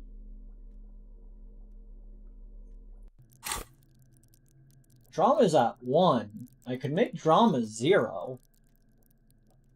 And this would make visual calculus 1. Why is this 0? -1 from thoughts. Plus, so it's not really giving me anything.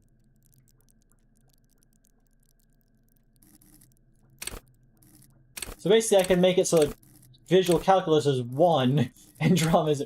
So it's really not a huge bonus for me. So, what is it? +1 logic, -1 authority. This really doesn't do much for me. Except make me look like an absolute tool, so I'm wearing it. Stamina postcard offers a glimpse across the river. Little more than a decade after the war, the eastern banks is already fully renovated.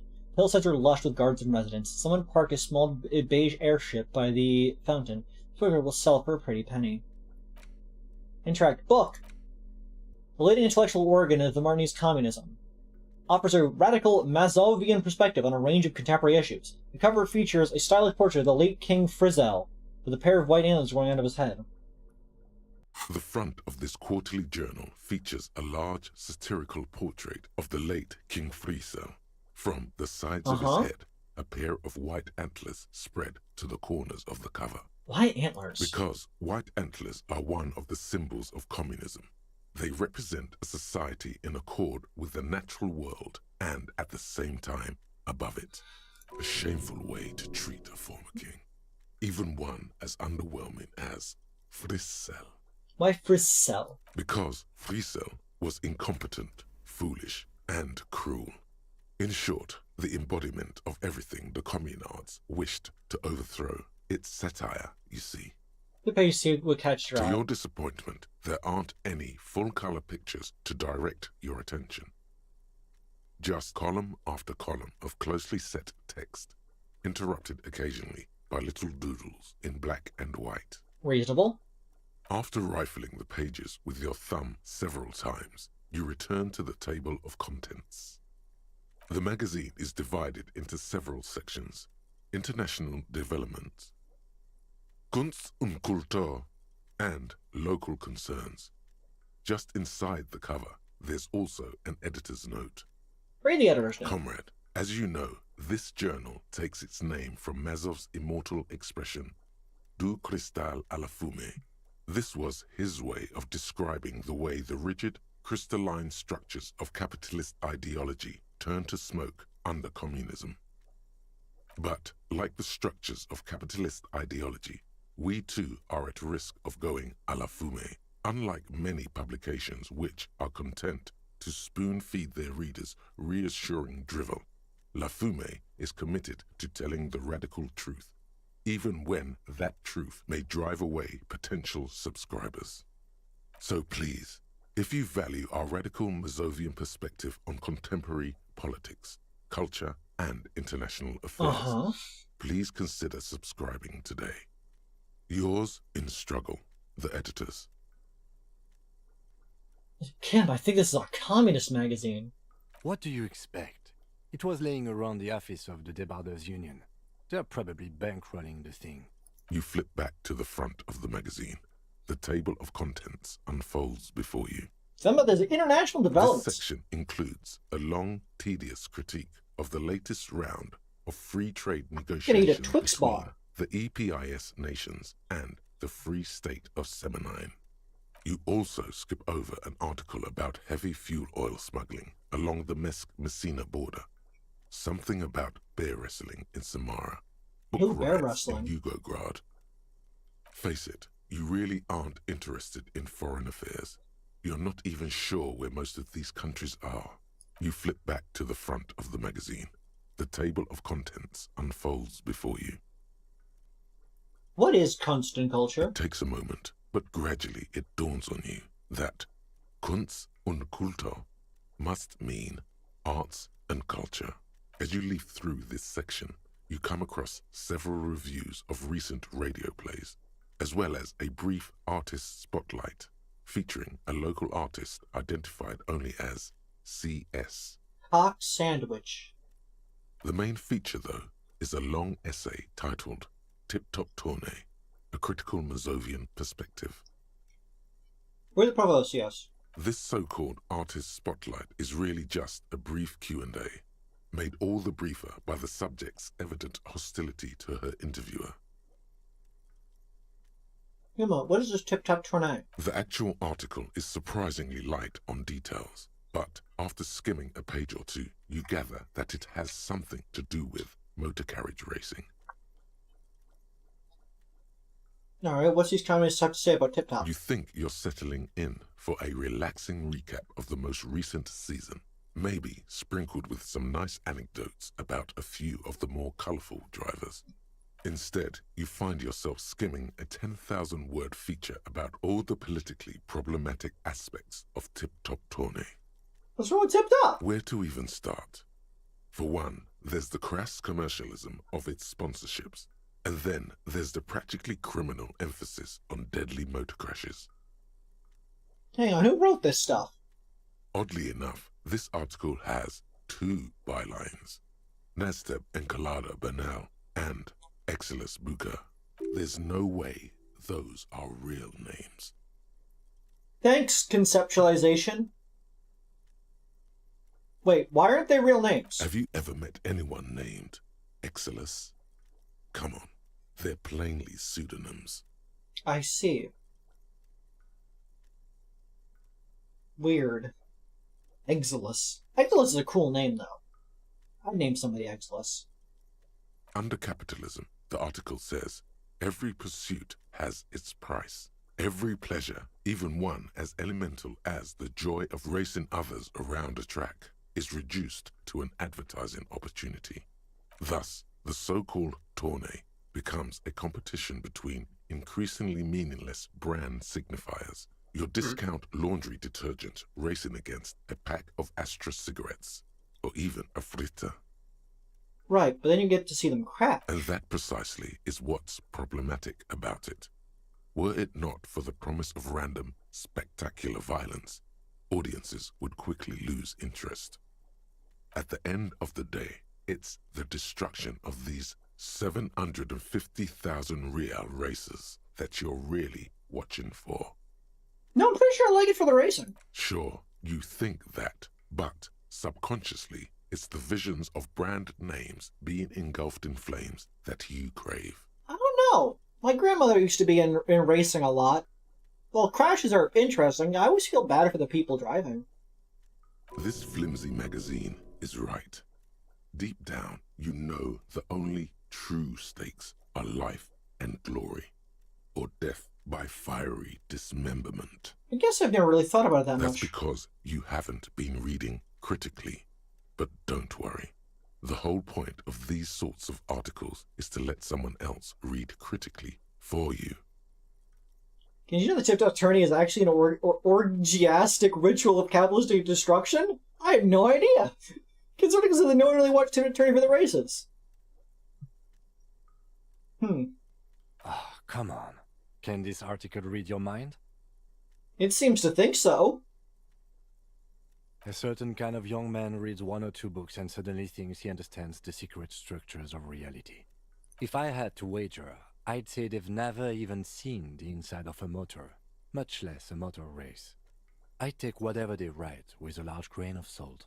You flip back to the front. It takes as you leap. The main feature, though, is that you think instead you find where to even start. For one, and that precisely is what's at the end of the day. It's, you see, one cannot avoid the conclusion that Tip Top Tourney is simply the apotheosis of spectacular entertainment under capitalism. We're reading a book about communism.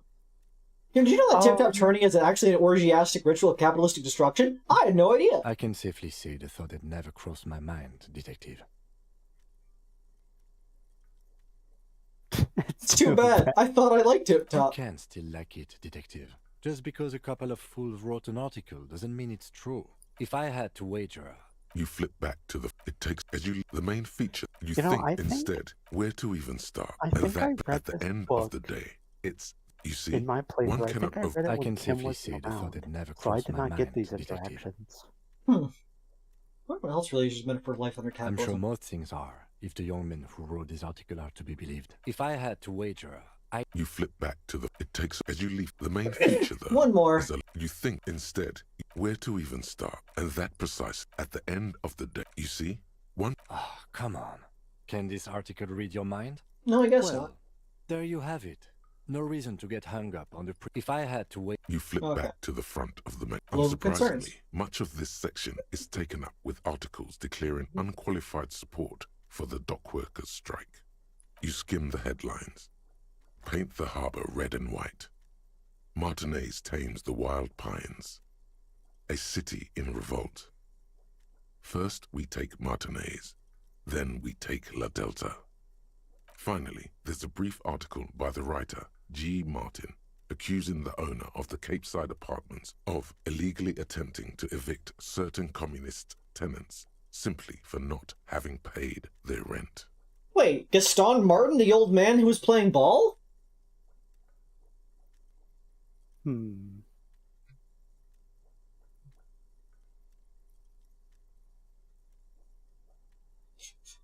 Accusing the owner of the Campsite Apartments of illegally attempting to evict certain communist tenants simply for not having paid their rent. Wait.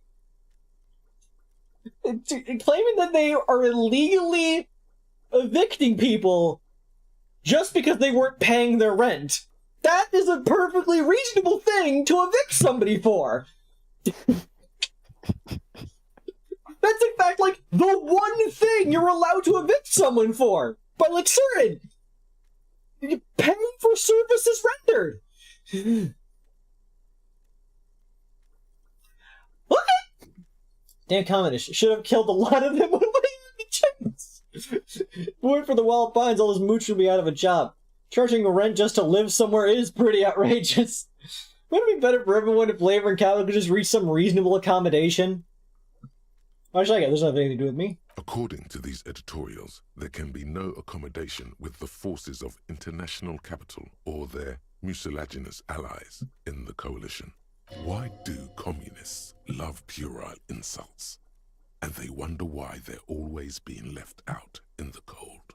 Fair. You flip back to the front of the magazine. Unsurprised, you skim. Finally, there's a brief article by the writer, G. Martin. According to these editorials, private enterprise is simply a means of organizing labor that would already happen, regardless. It goes on to call the wild pines a nightmarish transnational leech sucking the life from the laboring classes of Martinez. You flip back to the front of the magazine. Unsurprised, you skim the head. Finally, there's a brief article by the writer. Is pretty outrageous. The writer G. Martin remarks dryly that capitalists love wealth redistribution, so long as it's only redistributed upward. You flip back to the front of the magazine. You skip. Finally, there's a brief article by the writer. One of the editorials proclaims that the more the forces of reaction attempt to crush the body, the more defiant the spirit of communism becomes. Sounds like their bodies just haven't been crushed enough yet. Thanks, you Endurance. flip back to the front of the magazine. Unsurprised, you skip. Finally, there's a brief... The eternal problem, according to G. Martin, is that under capitalism, the worker is rendered incapable of perceiving their own agency or lack thereof. Thus, they tend to experience their own oppression as though it were happening to somebody else. Is that true? Have you felt estranged from your own self recently? You flip back to the front of the magazine. Put the magazine away. What, all my things are double digits, about time. What'd you think of that magazine? It was a fun magazine. Also, I got a point in friendship again. I learned a lot about communism. Communist drivel, mostly, but you know. An imposing combination of a punch clock and a payphone is looking down at you from the wall. A note on the side says, "Tokens unavailable due to strike. Use change." I don't need the phone. I don't have anything to call. That's a you thing. Coat. Looks like someone left his tarpaulin cloak hanging on the railing here. The white rectangle of the Revachol Citizens Militia is clearly visible on its back. This is your cloak. You can feel it. Lieutenant, I think that's mine. Yes, it does bear the RCM insignia, and we are the only detectives in Martinez. Think I should get it? The service cloak issued to you by your station? Yes, I do. As your fingers touch the tarpaulin, it almost feels like the cloak wants to deliver a message of comfort through your fingertips. I will shield you from the elements and give my life for yours. That's what the cloak is relaying. Thanks, Esprit de Corps.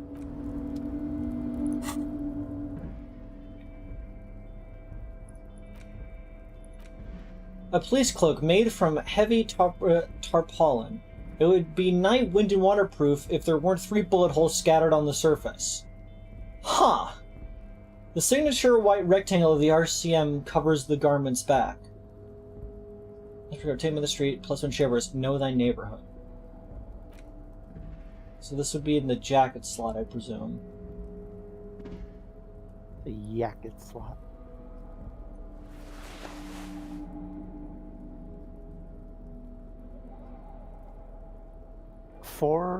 Conceptualization at 4 is still high enough to trigger medium checks, so you will still hear from it. What about what does 5 do for me? I'm not sure if that gives you the higher checks. I think it's like usually like even numbers. Yeah. I'm looking good.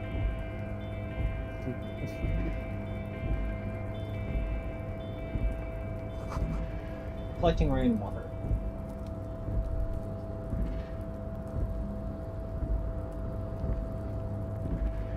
You collect rainwater? Yeah. Damn. Alrighty, great machines in quiescence. I don't know why I've gone into a habit of saying damn when people respond to things. Yeah. At least 2 packs with cigarette butts. Numerous undergods, Commodore Red, and potent Pilsner.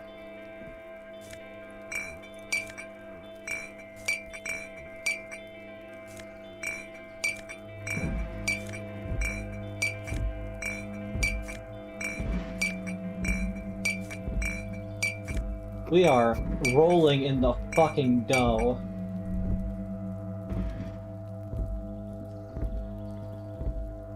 This is the Night Watchman's booth. The name on the door reads, René Arnaud. Hey, that's the other one! Listen, it's okay to take a few minutes to yourself. Sit down and have a breather. So this is where René works. I'm gonna look around. Have a seat. As a failure.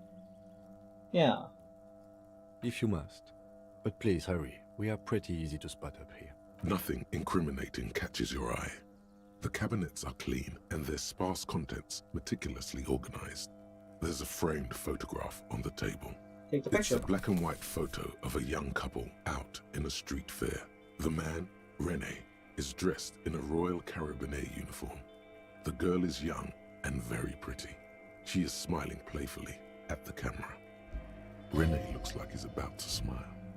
This photo must be tied to some good memories. Why did you take that picture of René? I'm a cop. It's secret to collect evidence. I'm making an artistic photo collage, Kim. Of course you are. What murder investigation would be complete without an arbitrary photo collage? The seat. The Rest. chair is not as austere as the rest of the booth. A thin grey pillow is attached to the seat, secured to the stiles by black ribbons. Breathe deep. Stale air floods through your nostrils. Not a single mote of dust floats inside your lungs, though. The inside of the booth is immaculate.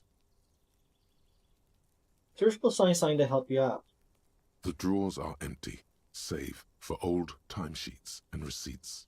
One small box, however, does hold some cheap painkillers.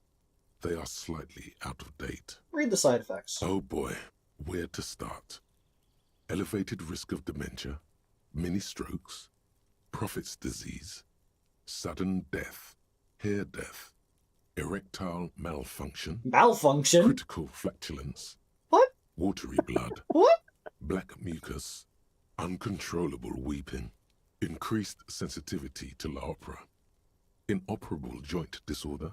Total spinal collapse. Maybe this was a bad idea. Erectile malfunctions. Critical flatulence. Inoperable joint disorder. I don't need drugs. Total spinal collapse. You stand and exit the booth. You take one pill and you just fall apart. Black and white photo of a couple posing in front of a Ferris wheel. The girl is young and pretty. The man clad in a fancy uniform is smiling. Back as the steady hand was written the words Revisional Fair, summer of '91. We gotta hurry. We'll do this part next time. Hmm? We gotta go. I can't open this, I forgot.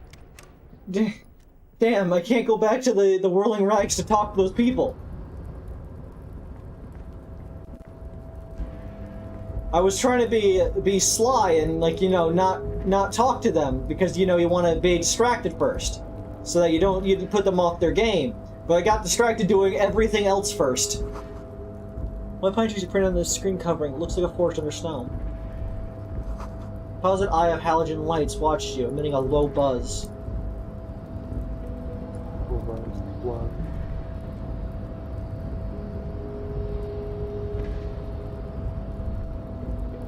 How do I get up there?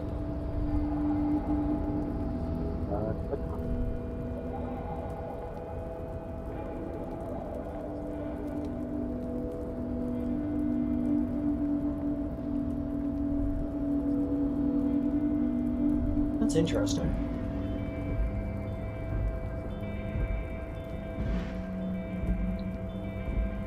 I know you can get up there, but I don't remember how.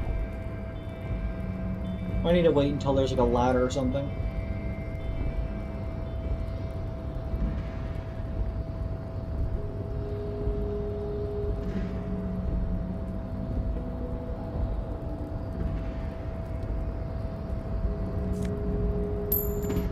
No. Get an industrial lettering on the platform. Valsund. It looks like a box. Valsund means Whale Fjord in Ardan. Thanks, encyclopedia.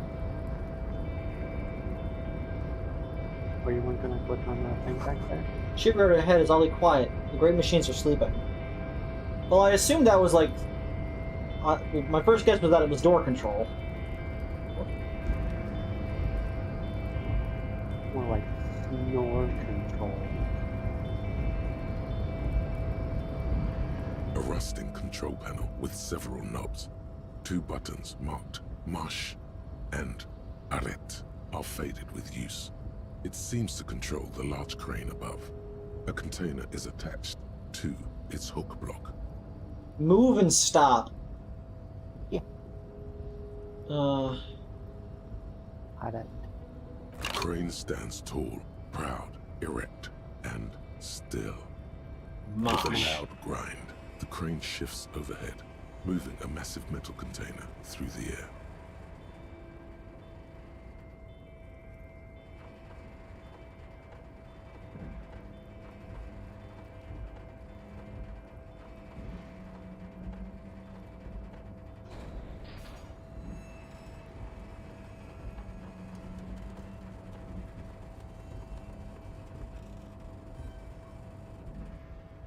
Congratulations, And Avery. with a surprisingly quiet thunk, the crane places the container down. The harbor sleeps as the strike rages in the distance. The crane can rest again, now that its purpose has been fulfilled. What was that? I said congratulations, Avery. I did it. Its purpose? What do you mean? Moving this container, of course. For this purpose it was built. For this purpose it has acted. And now it will rest. I can't see how that was worth the records, except for seeing the crane in action, which I admit was satisfying. The crane does not return to its original position. It does not move at all.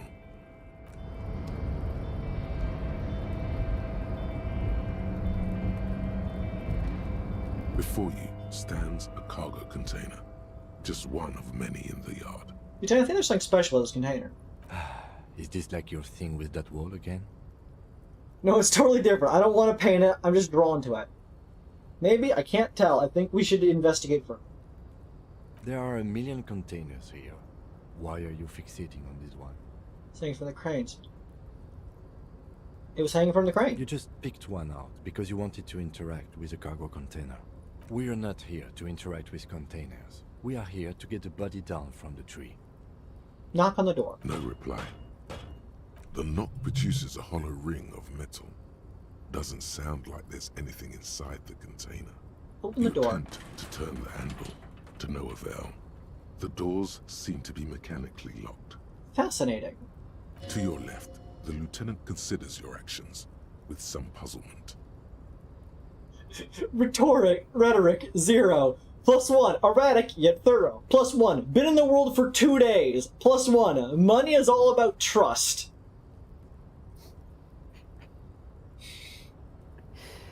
I can hit double 6s.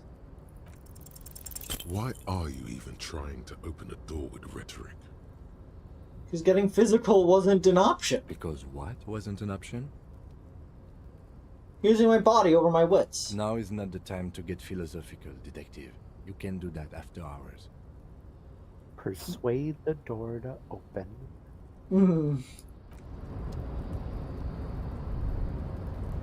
If I knew there was going to be a persuasion check, I would have put on different pants. Different swings. What you mean I would have put on pants? Wait.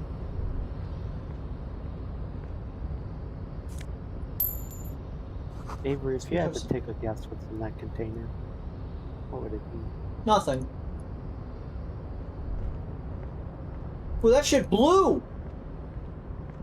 That means it's unlocked by you holding chain cutters. Ultra Series gloves +1 to half-light. The musk of oil and rust comes from the calves in front of you. It smells like blood. These gloves give me +1 interfacing? Well, what if I had +1 half-light?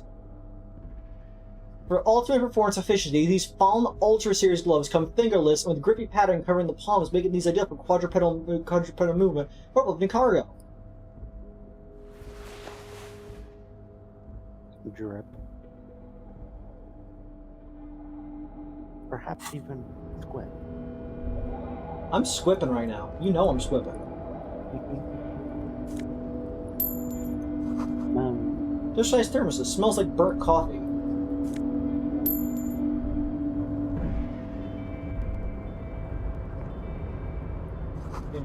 Banner sags in the weight of the rain, snow, and waves, while white waves on red. Container, I'll turn you nice and red. Container, put the logos on. It's Leo! That's what the note was about. The lyrics to this container song are being made up as he goes along. Thanks, conceptualization! Couldn't have figured that one out on my own! Container, used to be Wild Pines. Container, now belongs to Everard. Tiny man is so engaged in his work, doesn't know you. Hi! Everard, he looks after everyone. Huh? Well, hey there. How can I help you, mister? The look in his deep blue eyes is as sincere as you've ever seen. Kind of makes you feel like an arsehole for no apparent reason. I see you are not a union man, mister. Did you get lost? You're not one of them scabs, are you? Shadow pays over his kind of face. Actually, I am, yes. What are you people in scabs? I mean, I don't personally mind. Folks is just folks, you know, and folks gotta eat. He doesn't seem to be waiting for you to answer. Just some of the other guys don't look too kindly on the scabbing kind, if you know what I mean, mister. What are you doing with the containers? Oh, I'm just making some covers for them containers here. Yes, I am. So it's easier for the crane operators to spot them. But low. Okay, we're not going to be touching that one. Sure, mister. About what? Where's everyone else? The harbor's empty. Most of the guys are down at the gates, keeping the scabs from coming in. Means with a confidential look. We're on a strike. The whole union is. You don't have to work when you're on strike. Ha! We haven't worked for 2 months now. So Nice. no one is working? Not everyone is down there, of course. Mr. Evrard is in his office, where he always is. And Jean-Luc is guarding the gate. But Titus and his boys got into some drunken trouble and Evrard sent them on a nice vacation. For a week or so. He stops, but a secret telling room. What kind of trouble did this Titus and his friends get into? Oh, I'm not really supposed to talk about that. That's union business. Smells leans closer. Him and his boys stirred up something in town. Probably drank too much and got into a fight or something. I heard Mr. Evrard telling them to take some time off. Really? Did they kill someone? No, I don't think they killed anyone. Let's better talk about something else. Titus and his boys do good work. I don't want to get them in trouble over a little drinking. Reasonable. Oh, we're on a... So no... No, but Titus and his boys got into... Oh, him and his boys stirred What they up actually something. do? I guess the boys got a bit too rowdy and had to let out some steam. I don't really know the details. That's just how boys are, you know. I haven't been in a fight since I was in middle school. Easy, Leo. Let's keep this on the hard ease. You're right, Leo. What kind of fight did they get into? Did they kill a mercenary? Okay, Leo, let's hear about this fight you got into. I remember I was the runt of the class. The bigger boys always used to pick on me. You see, I had a bit of a temper back in the day. Flew off the handle like nobody's business. I like this guy. Mr. Evrard and his brother always came to help. Once they beat old Noel Becker so bad he needed stitches on his head. Noel never started another fight with anyone after this. Mr. Evrard and Mr. Edgar are real nice guys, mister. You should go talk to Mr. Evrard. I'm sure you'll be good friends. He's friends with everyone around here. You work here? Yes, yes. Everybody needs a job, and this is mine. I'm Leonard, by the way. Leonard Bellick. But everyone calls me Leo. The man raises a handing weapon I'm gesture. like Mr. Everett's right-hand man when Mr. Edgar is out of town, and Mr. Edgar's right-hand man when Mr. Evrard is away. Actually, Miss Beaufort is the right-hand man, but she's a lady. Who is this, Miss Beaufort? A real pretty lady with a skin like those douce sucre candy bars my missus likes so much. Them are real nice to suckle on once the dinner is done and me and the missus sit down beside the radio. Fair enough. But I can't listen to the radio all the time. There's so much to do around here and I'm always busy keeping things running here. Yes I am, yes I am. Hold on, who's Miss Beaufort you mentioned? Oh, Lizzie. She is a real sharp tool. Mr. Evrard put her through some fancy school and everything. East of the river. 4 years she was gone, and when she came back, she was all fancy and lawyerly. But she's a real nice girl. Grew up in this here neighborhood. Knows everybody and gets along with everyone. Real pillar of the community one day, I'm sure. For a fraction of a second, there's sadness in his eyes. If me missus and me was to have a child, I'd be real happy if she turned out like her. But she can't have kids. Dr. Lemaitre said so, and she knows about such things. Been a doctor for almost 50 years, she has. Says it falls silent, watching immediately with his big blue eyes. Big blue bitty eyes. You're doing a great job around here, Leo. Yes, this place really seems to run like clockwork. Keep it up, Leo. Well, thanks a lot. Coming from you, it means a lot, really. You didn't think it was possible, the smell becomes even wider. Sometimes I feel some of the guys don't really get how much I bust my ass for them here. But you guys are alright. The white rectangle on your clothes might not mean an awful lot in Martinaise, but the recognition from an authority figure made Leo's day. Aww. Are you the Leo who wrote the note to make more banners? Oh, yes, yes. I leave all kinds of notes for myself. That old head of mine ain't so good at keeping things in no more. I almost forgot about the borscht. What was about the borscht? Oh, yes. I've been taking special whirling borscht to the men every day since the strike started. It's very, very good. Makes a man feel so warm and happy. I feel like I could take on Mr. Renadan's boar dogs every time the lunch is done. Power borscht, huh? Never heard of a borscht that turns little guys into dogfighters. Alcohol, however. What do you mean by taking the soup to the men? Is it for the striking? Yes, yes. I'm taking it to them. The borscht keeps them happy and in fighting spirits. Makes you all warm inside. They brew it in the whirling in rags. Hold up, who makes it the whirling? Oh, the whirling's cook. He makes it. Them is always talking with Mr. Manana in that weird language and laughing together. He doesn't speak what we speak. He's from Grad. Looks like the borscht is spiked. I'm gonna look into it. Oh, sure, mister. Sure. You do that. Yes, sir. Thanks. What's in that container over there? Point to the container suspended from the crane arm. Oh, that one. That should be empty as far as I know. Lots of containers here have nothing in them. They're just waiting to be loaded up. Told you. I'm gonna open that fucking container. I'm looking for the leader of the dockwork machine. Oh, you want Mr. Everett then? He's an awfully nice fellow, he is. Him and his brother are both nice fellows. They've lived their entire lives in this here neighborhood. Guys like Mr. Everett and Mr. Edgar, his brother, are real good guys. Made Martinez what it is today. Mr. Everett and Mr. Edgar and I went to the same school we did when we were boys. Neat, Leo. I just want to know where I can find this man. Oh, Mr. Everett is usually in his office, of course. But you gotta be quick if you want to see him. He leaves around 10 p.m. That's in 52 minutes. Bye-bye now. Quick, run to the container before it's too late.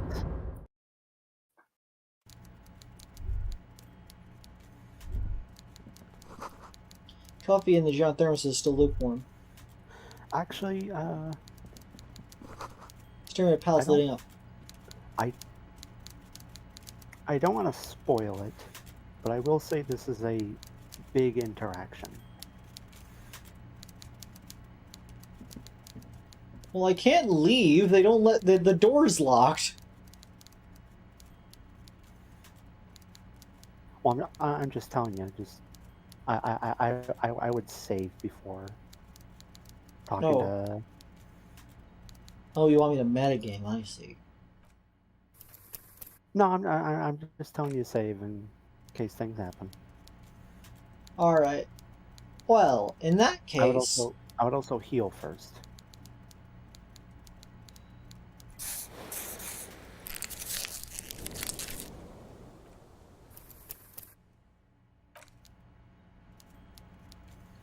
In that case, let's get over there, and next time for the next stream, we'll talk to Mr. Everard.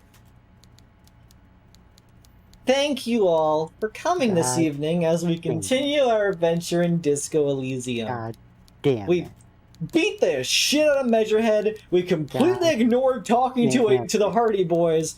We got a bag. We're collecting cash. I should stay in the menu so the timer's not continuing to click along. But, yeah, a lot of fun. We are slowly peeling away at this mystery. We learned a lot about cryptids. That was like the main focal point of this adventure so far.